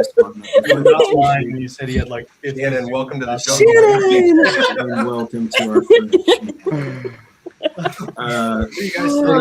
That was technically never before seen footage filmed last week's film shoot. That is technically true. On the Trail of Journey. In order to give guys, get hype. Get hype for that. That is a funny joke that Jason was being very artistic within the museum, and we left and looked at the footage, and we're then very confused about what we were going to do with all the monkeys. We went into the museum, and I did not know where anybody went. They started filming monkeys. When in doubt, film monkeys. Yeah. Maybe it's something you can use. I don't know. It was right around, That monkey sound. That had me hyped, bro. that was right around this time. Yeah. It's true. That was a fun day. I spent an inordinate amount of time putting that together, by the way. Yeah, I didn't know you put monkey sounds. That was my morning. I literally, Courtney had to remind me when I got up. It was on my reminder list for the day. Cut the monkey reel for UFO. Oh man. I woke up this morning thinking about that footage, and then you sent that to us. And you're like, "Do you think we should show this tonight?" I immediately uploaded it. I was very excited. So, no, we do have a real teaser with. It's pretty cool, I think, that we can check out. If you guys would like to do that, give us some cover from the monkeys. Cool. Let's cue that up. Ready, go. So it's October 18th, 1973, and Army Reserve Captain Lawrence Coyne is flying back from a routine medical examination. And he's got his entire crew there with him. I believe it had been Yannick or Healy in the back seat of the helicopter who first observed a red light off in the distance. Within a few minutes, it has closed a tremendous distance, so quickly that they estimated that even at the flight level that they were, which you're supposed to maintain a speed of no more than about 250 knots, this thing must have closed traveling about 600 knots. There are all these little things that have similarities with other high-profile cases, like the Malmstrom base incident. You had active interference with military equipment. You have military personnel who are accustomed to looking at aircraft saying, I don't know what this is. This doesn't make any sense to me. And then you have the cigar-shaped craft, which is a recurring motif across different reports from different eras. What would the fallout have been like for those people? So like if you talk about actual radar hits and things that are documented, I think in that case, they might have to make some kind of report about it, but then they're told, you can't speak about this again now. And that is definitely something that comes up over and over again, because the fact is, if they do something outside of the realm that they are told not to do, they lose their livelihood, they lose their pension, they're going to be called a quack, and that's going to be a stigma that will follow them around their entire lives.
That theme song, every time hyped. Every time, bro. That's the good stuff from Brandon.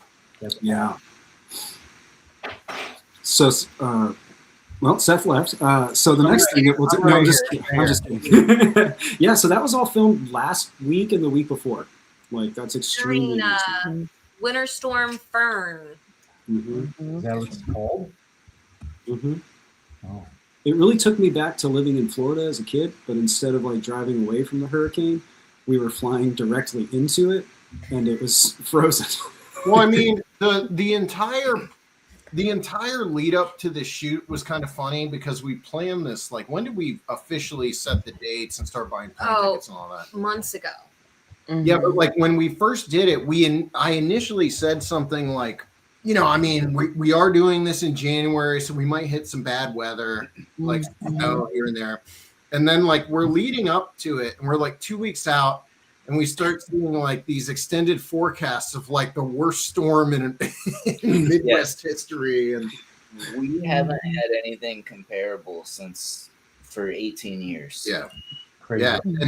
And so like the week of, we had multiple meetings between the whole crew where we were like trying to figure out how this was going to work and because there was no originally we were supposed to be going to Kentucky and even like Southern Ohio and Northern West Virginia. And the weather was the forecast was looking so bad. I was like, we're either going to get what we can, like, during the shoot, or we're going to drive into a complete blizzard and be stuck, like basically sitting in a hotel for 5 days. So we just reorganized. Heather and Courtney helped reorganize the entire shoot. So we had plan A, plan B, plan C, and then we somehow ended on like plan D. It got so bad. Yeah, plan D. So it was pretty crazy. I mean, I kept saying, even during the shoot, I was like, we've never dealt with anything like this. This is easily like the most challenging thing we've had to deal with. I mean, when we left Indianapolis was under like a travel ban. So it was a unique shoot, but it's one of the wildest we've had in a very long time. It's also like the coldest. It wasn't just the snow; it was the temperature, but the wind. And the individual places we were staying at night tended to be really cold. So that was fun too. Yeah, we didn't build a snowman, Mr. Blueberry. We did do some digging of vehicles. We took a car out of the snow. Mm-hmm. Our car that got stuck in that windmill place. Mm-hmm. Yeah, and there's a shot. I included a shot of that in the trailer where you can see them. I was driving the car. You can see them pushing the car out of the snow. Mm-hmm. It's pretty cool. I had fun. I don't want to do it again right now. But it was cold for us northern. I don't want to do it again right now. I just don't want to. I don't want to do that. I do have some questions for Seth. Right down here at the bottom. We're in the blue lines now. Yeah. Blue lines are fun. First question is, Boss Man, what are you most pumped about for this year? I'm most pumped about. Honestly, if I'm being honest, I'm still really pumped about Smoky Mountain Sasquatch Search. That's still the thing that I'm enjoying filming the most, and it's kind of like. I mean, there's something really special. Alex knows this, but like, there's something really special about the stuff that you're kind of just out there, not on your own, but you're doing on a very small scale compared to like what we just did with 9 people driving around. And you can kind of do what you want in a way. It gives you a freedom that you don't have when you have the crew. Having said that, I mean, I love the big crew shoot. Like what we just did, getting everyone together like that, it's one of my favorite things. And it brings everybody together in a fun way. The funniest thing, I'll get back to this in a second, but the funniest thing about these crew shoots lately has been the odd sort of brotherly relationship that is developing between Alexander and Zach. Where dude. You ain't my brother.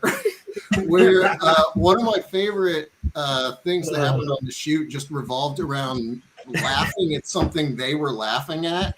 Alex stopped breathing and had to go outside to cool off, literally get air in his lungs. Yeah. And then he came back in and went back out. I had a cold and I was like congested, Zach made me laugh and I almost died. So like, thank you, Zach. I was being serious, dude, and you. I was just trying to hit show the him wrong something way and and he started wouldn't look. laughing. Whatever, man. Whatever. Yes, that's happened the last few trips. All right, we're brothers. Okay. Just don't call me or text me. I love you, man. But yeah, I'm like I am excited about On the Trail of UFOs because I'm starting to get the footage together and get into editing it. It's just it's a really unique challenge to edit that compared to everything else we do because the style of the show is kind of unique within STM. We don't do anything else that's like On the Trail of UFOs. So like the entire editing style is different, and so I have to approach it differently. I'm excited to see what Aaron does with Dogman Legacy, and it's going to be that's also going to be a different kind of filming process because we shot a little bit of the movie while we were on this shoot. We were supposed to be shooting more, but because of the storm, the planes got scuttled. But I like editing those movies too because like the last one had the travel video opening where it's like an old AOL screen, and I don't know. I love that kind of stuff. But I'm excited. I'm also excited to see what Alex does with the Ape Island thing, and to see what like Jason Hewlett does with his series, and to see what Jessie does with her specials, the first of which launches Sunday. So there's a lot, but I'm still all on board with this Smoky Mountain stuff. So please, for the love of God, watch it. I need people to watch it. Do watch it, and you can get your name in the credits when you become a backer. Yes, you can do that. You can do that. We just hit 70%. Awesome. That means we're 30% away. I thought someone else would cheer also. Thank you, guys. Let's go ahead and shout out our executive producers one more time, Aaron, if you don't mind. Let's definitely do that. I think that's a great idea. Working from the bottom up, I have Michael Wilcox. We have Morgan Hazel. We also have Lane Marshall. And not 40% funded, Jeremiah Byron. Not one full content left. That's old. Goldie Goldbach. Greg Bull. Greg. Wonderful, familiar names. Helen. This is getting longer. Kenneth Roach. Wow. And Teresa Trammell. I'm just going back to make sure I didn't miss anybody in the thread. Looks like that's all of them. Awesome. Yeah, this is our 12th Kickstarter. My dad and I were talking about it when I was on my way to my son's game night tonight, and how much time has passed.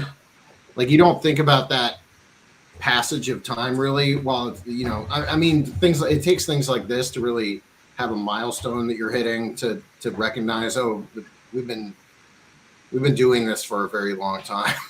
It's been a blur. Didn't we start with the radio station stuff? Yeah, we used to do the Kickstarter live streams. Used to be live at the radio station. We would squeeze into this tiny radio booth at Wadsworth Community Radio, and we'd all cram into the sound booth and do the live stream on there. And yeah, but I mean, it's changed a lot too because the crew's gotten bigger, and there's Alex is in New Hampshire and Aaron's in Texas and Heather's in Minerva, Ohio, and Mark's in not Painesville, but what is this place called? It's just a bunker beneath the ground. Yeah, Mark's in his bunker. Yeah, it's been 12 years. It's not 12 years, but it's 12 Kickstarters, if that makes sense. So, very, very long time to be doing this. And then tonight was the first night I've missed the start of the campaign. Like, even when we had COVID back in 2020, Adrian and I had COVID during the Kickstarter launch. We didn't miss the launch of the Kickstarter. So it's been a long time, but I guess, things happen, and sometimes you're going to miss. But it's been, I always say it's like one of the great joys of doing this is this campaign, just because it shows that people still have an interest in supporting what we do and being a part of it in a nice way.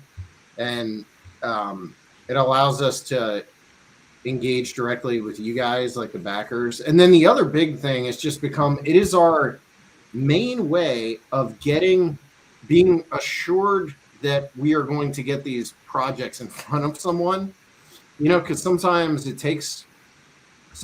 distribution process takes so long. So this is just a really good way to get the stuff in front of you guys. So if you're a backer and you watch these movies or shows early, like, make sure you let us know what you think, because that's one thing that we talk about a lot is we don't get. I don't know if it's just that people are spread out over so many different social media platforms now. Our audience is all kind of spread out across all these platforms or what, but we don't hear from people as much anymore about what they think of the projects we're working on. I mean, we have YouTube, where it's kind of like there's a lot of positivity buried amongst the negativity.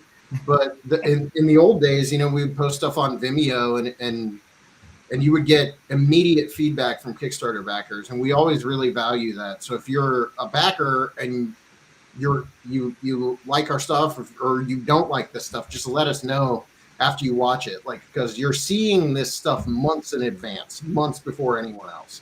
And I was just gonna say, when we post the links to the digital copies on the Kickstarter updates, we actually read those comments. We respond to those comments. Those are the first comments we pay attention to when it comes to these new products. So we appreciate that, and we definitely take into consideration. Mm-hmm. Mm-hmm. I'm trying to make up for the fact that I didn't talk for the first hour. That's all right, man. I left for 45 minutes and got locked out of my house. So. Oh, cool. Not really. Toddler stuff. We do have another preview to check out that I was waiting for Seth to be here for. So I think now is a pretty good time. Hopefully Shannon's still here. Let us know if you're still here, Shannon, because if not, you will be momentarily in this. This is the location of definitely one of the strangest cases in the lexicon of Dogman werewolf lore, where the infamous Defiance werewolf sightings occurred. I think it's appropriate that we're doing this in Ohio, Defiance specifically, but Ohio is really inextricably tied to the Dogman research field and also just the body of known encounters. There are plenty of disconnected encounters that have nothing to do with that sequence of events. On July 25th of 1972, there's a rail worker at the Norfolk and Western Railroad, and he looks up and there's this large creature, the German Shepherd-like head, hairy canine feet, and holding either a 2x4 or a stick.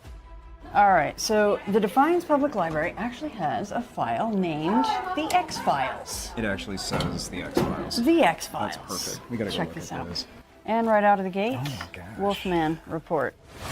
Something hit him with a 2x4, and he saw it, and said it attacked him with it, and then his other crewmen didn't believe him. And then like a week later, another crewman saw it. Walking, like taking steps, but it's got like a lean to it. And I'm pretty sure that it bumps into my mirror, because it goes right next to my vehicle.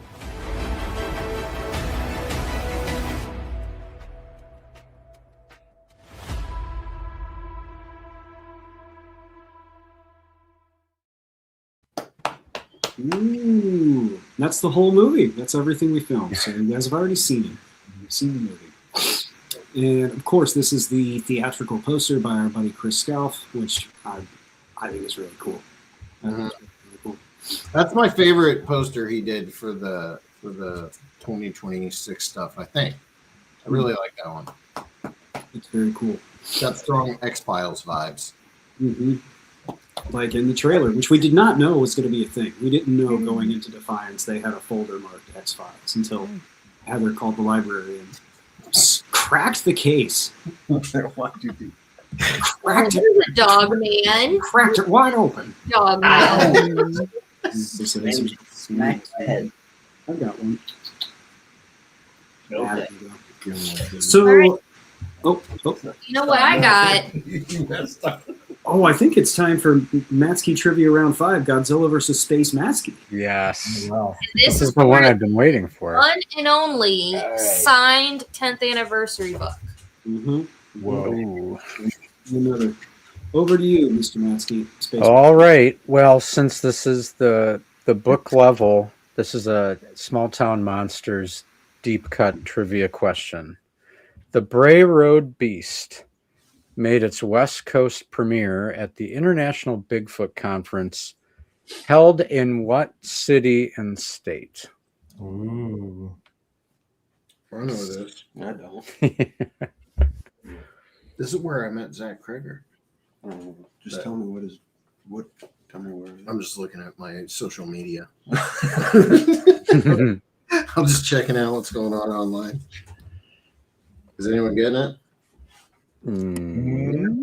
Nope. Nope. I was muted. It's not that one. Sorry, not her real name. Oh.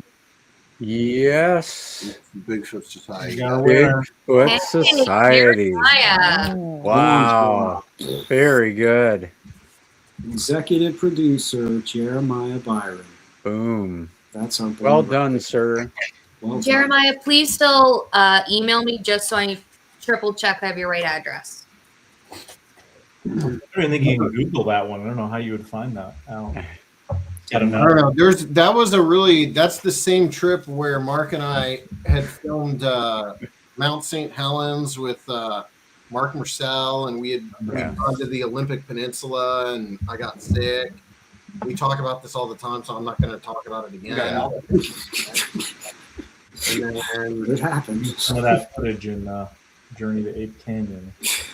Fun fact about the Bray Road Beast premiere, we were just talking about this. Zach Kreger, the director of Weapons, was at that premiere. So he was like at the event, and he came to the premiere and watched the movie. And This is true. I saw a picture. I wasn't there, but I did see a picture this week, so it was true. I like to name drop. I can vouch for that. Yeah. Man, we're sitting at 70%. Let's see. I'm gonna ask. Yeah. 70%. We have one memorabilia left. Just one. One. So if you want a Raul Vitali original, this is your one chance.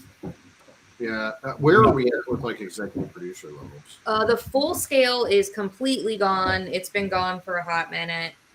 For the other levels, let me double check because I don't want to be wrong. For the film executive producer, we have 13 left. For YouTube, we have 9 left. So YouTube's going pretty fast, guys. Wow. Who would believe it? Man. Let's see, executive producer shout-outs. We've been doing those. This is the part in my notes where we get to Q&A. We've just got lots of Q&A time. We do have questions lined up. Let's go. Yeah, let's do some questions. Mr. Booberry says, nice scarf, Aaron. Thank you. That's actually my dad's scarf. It's from the 70s. I just wanted to share that. So thank you for noticing. And starting back at the top of the list, Matthew Jones-YG1SY asks, what is Alex's favorite filming location so far? Love the show. That's a tough question, man. Don't ask me that question. No, I actually don't know. Genuinely, I enjoy all the locations. Obviously, like Area A in Alaska is one that sticks out to me, but I wouldn't say it's like my all-time favorite because there's different tiers. But Bluff Creek's another one. You know, hard to not enjoy Bluff Creek. Maybe I'll just say Alaska in general, like the locations for now. It's my cop-out answer, but thank you for your question. I think that's a fun question. I appreciate it. Kev Poppy asks, who picks the music for your videos? I think the Ocala episode and the California episode have insanely good music, plus the videos are excellent. I think we already did this one earlier. Oh, did we? I'm sorry. Sorry, Kev Poppy. It's a great question, though. Did we answer the question about... I did, yes. I went on a music moment earlier. Did we answer Jennifer's question about pins? About what? We had pins one year, didn't we? Question, would you consider doing pins as a reward? We did. We have done pins in the past. We did a Chupacabra pin, and then we did the die-cast house pin. So every few years we do them, so it's probably going to be back in the rotation. And you know what? If we run out of stretch goals this year, I think that's a great suggestion. So Nice. share the link. Definitely much. Definitely much. What is happening? Helen Bowers asks, what are your favorite festivals? Oh, that's executive producer Helen. Executive producer Helen. Oh, I'm sorry, Helen. My apologies, madam. I recuse myself. The favorite festival? Our favorite festivals? I like Mothman. Yeah, I mean, Mothman's fun. Mothman Festival's fun. It's a lot for people with social anxiety. It's very hot. I would say, man, we don't do a ton anymore. I liked going to OBC, Ohio Bigfoot Conference this year. That was kind of cool because a bunch of the crew was there, and then also like a lot of people we know were there. And also it was our last time really to be around Dr. Jeffrey Meldrum. Yeah, that was okay. Yeah. So like, I think that one was kind of cool too, because Mark and I always talk about like full circle moments with STM. There's been a lot of full circle moments, and that was one of those full circle moments, was Ohio Bigfoot Conference. So I don't know if that qualifies because it's technically, I mean, obviously it's not a festival, but that's one. Oh, I'm sorry, but that's one we really enjoyed doing. I would say Whitehall, the Whitehall Sasquatch Calling Festival is probably my favorite. I will be speaking at it this year, and it's the 10th anniversary. But something that I don't think gets said a lot is that, you know, since that festival started, I mean, that's when the STM, one of the earliest ever STM productions, and that kind of like helped spur on some of the stuff with the festival. I'm not saying that's like what caused the festival, like, but it really helped embrace the local folklore. And that's really cool. It's full circle for me, at least, to now consider that my favorite local event and one that I go to. I basically don't try to miss any year because it's just awesome. So if you're in the Northeast, go to the Whitehall Sasquatch Festival. I want to go. I mean, Mark is infatuated with the Adirondacks, and so am I. And like one of my favorite shoots was that Journey shoot that we went on. And so I have a really I have an affinity for the Adirondacks and Whitehall. Yeah. Well, that Journey shoot we did in 2020 was like after that whole weird COVID thing, it was awesome too, and it was just a great camaraderie. It was a good time. Mm-hmm. Yeah, it was great. Sorry, I've taken ill. We do actually have one other project to talk about, which is being helmed by Mr. Breedlove. Now that he's here, he's right there. Yeah, it's you. It's called Sasquatch Factor. Yep. Yeah. What is this? Great question, bud. Poster by Christelle. Great question. It is a very it's an epic adventure. I haven't talked to Alex and Aaron about this, but I do have a plan for this now. I just haven't found the time to sit Alex and Aaron down to talk about it with them, but I am hoping, as long as they're okay with being a part of this, it's going to be a Seth edit. So I plan on editing the whole thing, but I do want to have episodes that are kind of shot and directed by Alex, and then episodes that are shot and directed by me, with Aaron involved in as much as we can feasibly involve him in. Again, this is all, it's not like Alex has a billion things going on this year. So this is just something I came up with in my spare time that I'm hoping I can convince him to be, like it's probably more involved than he was originally planning, is what I'm saying. So at some point him and I will talk. So we're happening in real time. Yeah. It all out right now. How it goes. Yeah, but it'll have some really epic locations. I mean, regardless, we're definitely shooting in the PNW, Northern California, the Oregon, Washington, Alaska, like anywhere I can get to in the Midwest that we haven't gotten to yet, East Coast, things like that. So it's the goal is to shoot 12 episodes, 12-hour-long episodes, coast to coast.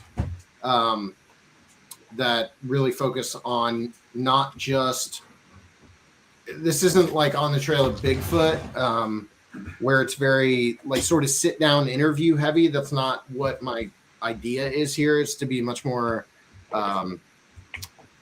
putting people in locations that they might not otherwise get to go to around the country, and focusing on, rather than focus on people, like the people that are involved in Sasquatchery, this is very much a focus on the creature and why it is where it's seen.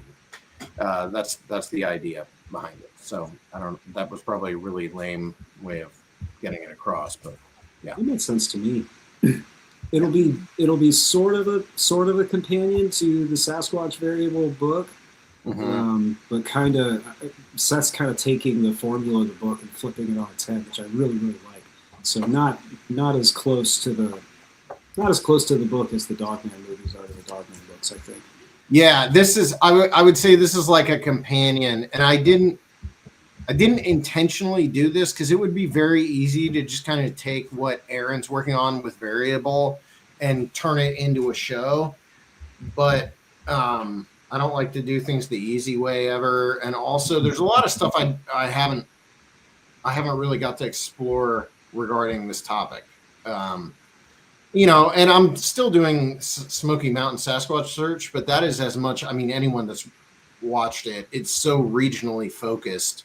And it is equal parts Bigfoot and regional history, and really like my family history. That I haven't really done a true Bigfoot show since On the Trail of Bigfoot wrapped up. And so this gives me, kind of a way to delve back into that in a way that I think will be really, really fun. I'm excited. To hear what the plan is. Let's see. We're out of just one. Full content producers, right? So do we still have one left? No. Full content producers are gone, been gone for a minute. Gone. Okay. So we still have executives, YouTube executive. Yeah, we have the executive producer for the films, and we have the YouTube executive producers, which are actually going kind of quick. Do you want to? There's a thing that Mark and I are working on that we have an announcement image of. Oh yeah. Do you want to pull that up? I have that announcement image ready to go. I love it. You want to see it? It's ready. All right. Okay. Pull it up. Here it goes. Yeah, so come on. That's an awesome image. What are you talking about? Yeah. Season 2, season 1. Season 1 wrapped up sometime in, I don't know what year, 2022, the midpoint of 2022. And we consistently get asked about bringing the Bigfoot Project back. I need to preface this, though, by saying that this is going to be a very different season from season 1. So if you consider all the stuff at Heather's Property season 1, this is taking the show in a completely different direction. This is the idea behind it is very much like it's going to move around.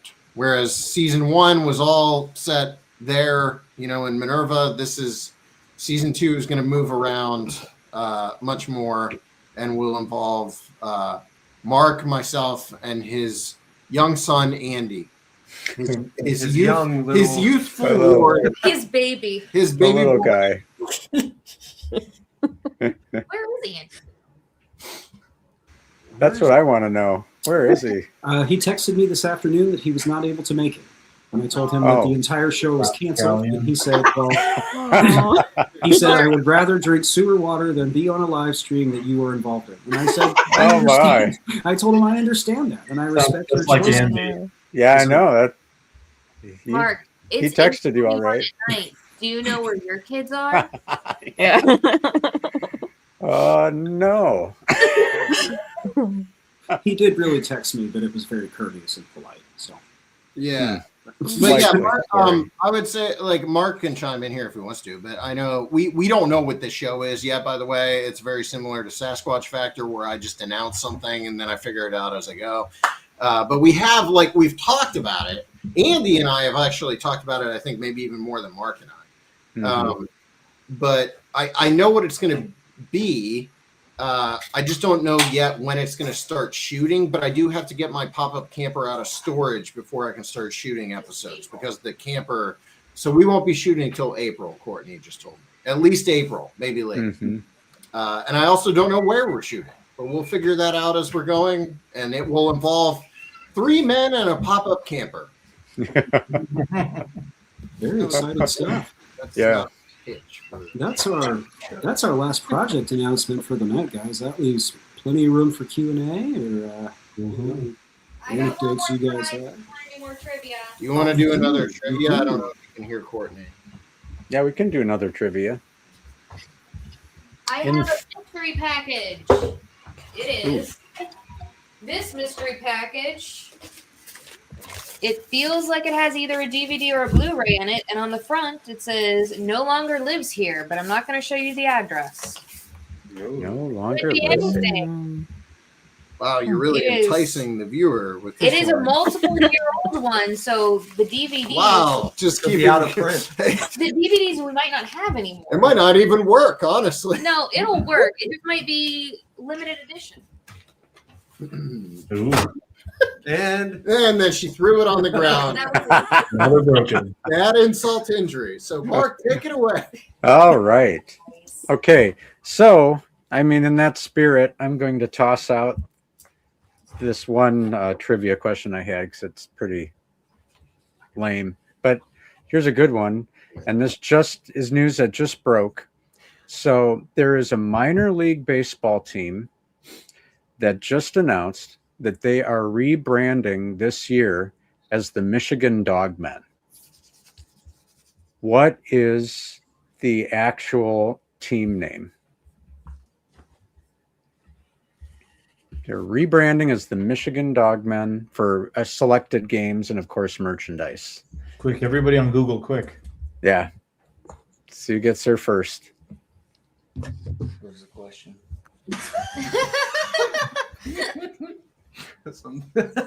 Yeah. My dad got it. He got it. Nice. Yay. No way. He got it. Great Lakes Loons. That is the team.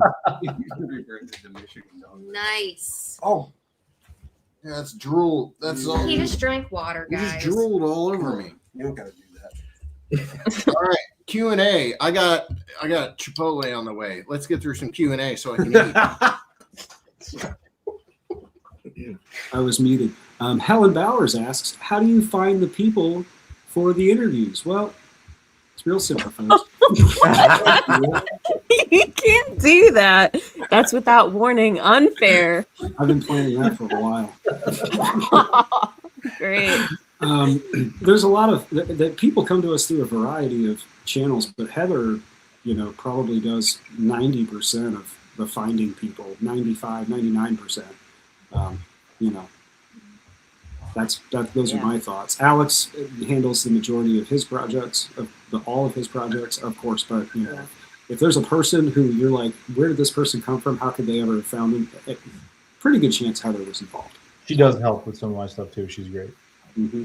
Mm-hmm. I think she's helped everybody that's worked at STM like anyone that's done anything with STM.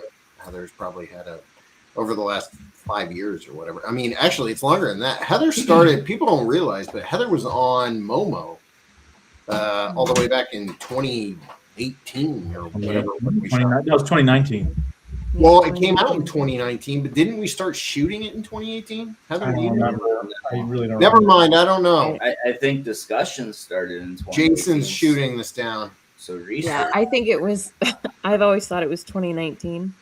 You Jason guys went in the was spring, right. right? Late spring. It was after OBC because that's when we had Cliff and Bobo and we got stuck at a biker bar in Ohio. That was an experience.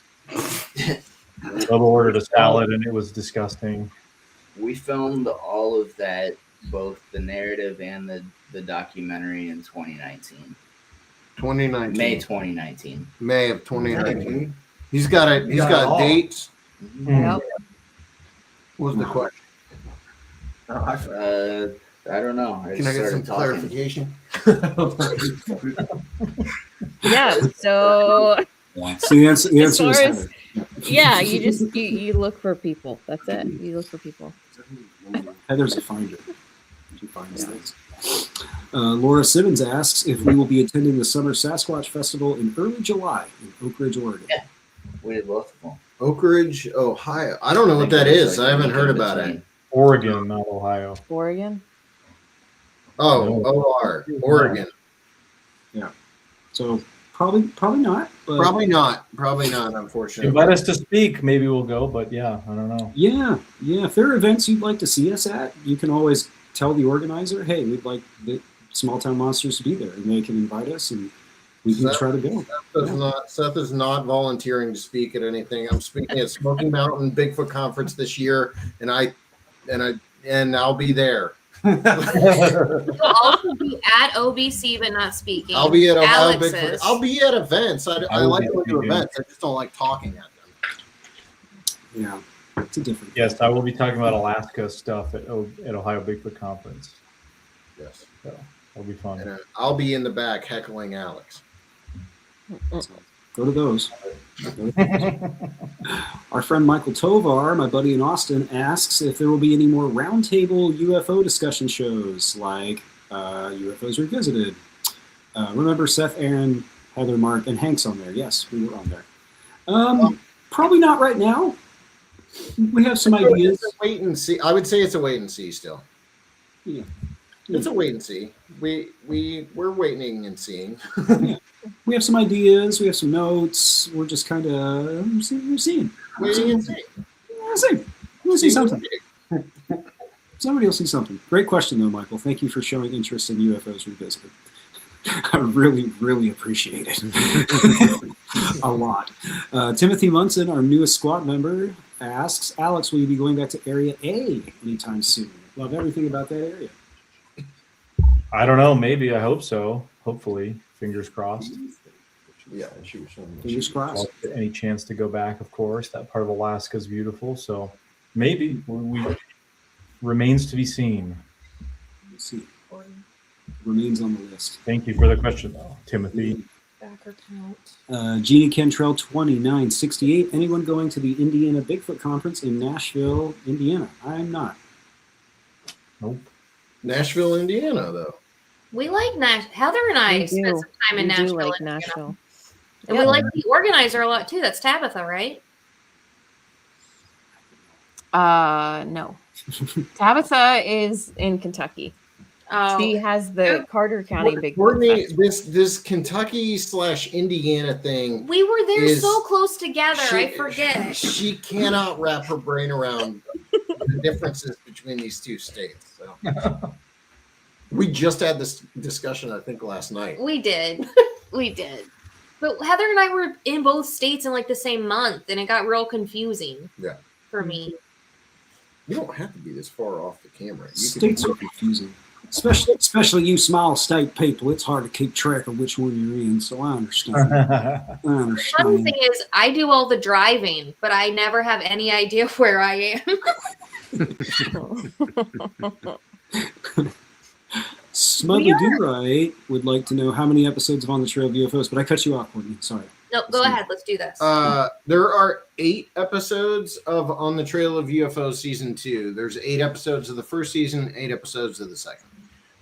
Episodes should run at least an hour, maybe a little longer. That's a lot of episodes. Exciting. What'd you have, Courtney? Sorry.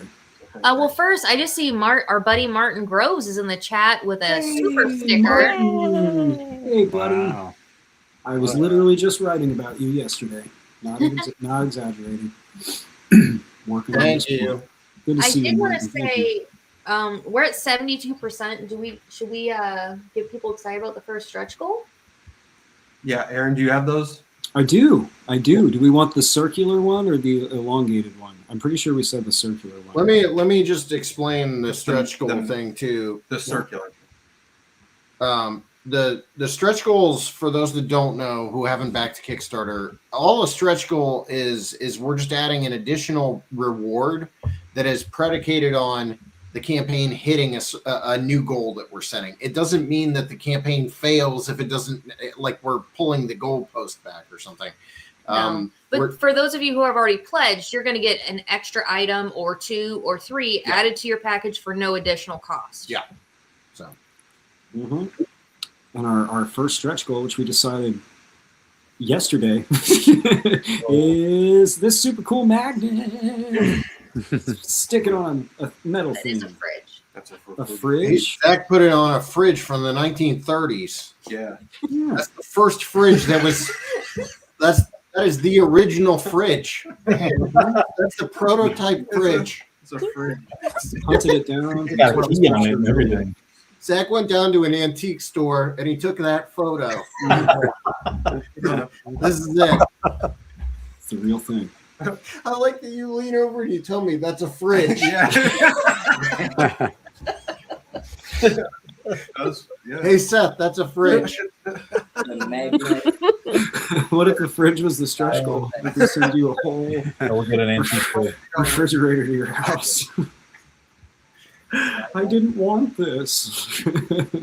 Yeah, stretch goal 1. Once we hit 100%, a little ways after that, stretch goal 1 drops for all backers at all physical levels above digital. We'll announce more about it once we hit it, but just since we are climbing toward our original goal, I want everyone to know that we have multiple stretch goals mapped out for you, and we'll put more details out once we get them, but that is the first stretch goal that we'll go to after our original goal. We would love to have an emergency meeting to have to come up with new stretch rewards, but we will. We'll do that. Well, someone already suggested pin, so if we need another one, we're just going to go pin. See, we take suggestions. Oh, there we go. There we go. I will say I've seen several more statues go, so the statue level is selling. Statues are going out. And that, of course, as a reminder, gets you the Kelly Hopkinsville Goblin statue by Gene St. Jean, Sling Pack Movies, digital and physical, patch, Jonathan Dodd t-shirt, name your credits. Deep sense of satisfaction. Long, happy life. Woo! I told him to go get it at the door. Sit back there eating it. All right. Do we have any more questions? Yes, we do. Let's see. There's a few fun ones in here. Is Alex going back to the cabin in Canada? It's in Alaska, and I'm going to Canada though. So there's that. Yeah. So no cabin in Canada that I'm aware of. No, but sort of. Yeah. Racing asks, how can we get in on a hunt? I'd like to investigate also. We generally don't take people with us unless it's for a specific project or an area that they are familiar with. There are multiple reasons, but safety, I think, is the number one. Seth can correct me. Safety and just insurance and safety. Yeah. Not a safe. I will say there are people that do host things if you want to go to that sort of thing. I know most state BFRO organizations will do campouts that you can participate in. And there's other events like OBC does hikes and other things do like campfire things. So if you look in your area, there's probably something that happens occasionally. Mm-hmm. Also, it's easy to just do it yourself. I mean, just go look up the BigfootMappingProject.com, find some sightings near you. Just go out in the woods, have fun and hike, camp, do your thing. Yeah. Find like-minded people. There's people on Facebook that do that kind of stuff, so why not? Yeah. People do ask this from time to time. I think it's cool that people want to go out with us. I wouldn't follow me into the woods, but I think it's great. So, great question. Cool, but I do too much dangerous stuff, so I wouldn't follow you. I'm not going to. Well, I might. You might. What happened?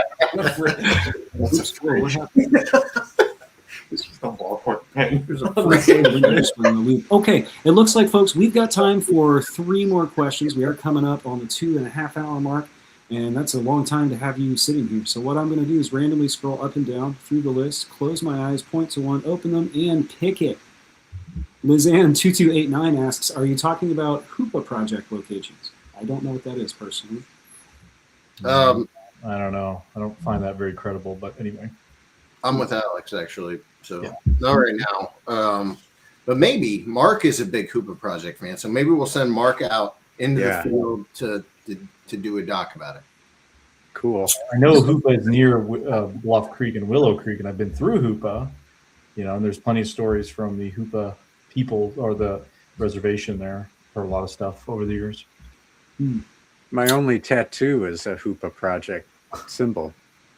Oh, neat. Is that real, or are you doing a Matsky thing where I can't tell if you're? Wouldn't you like to know? I would. Moving on. No. We'll revisit this. Scott asks, has anyone ever accused Seth of doing something the easy way?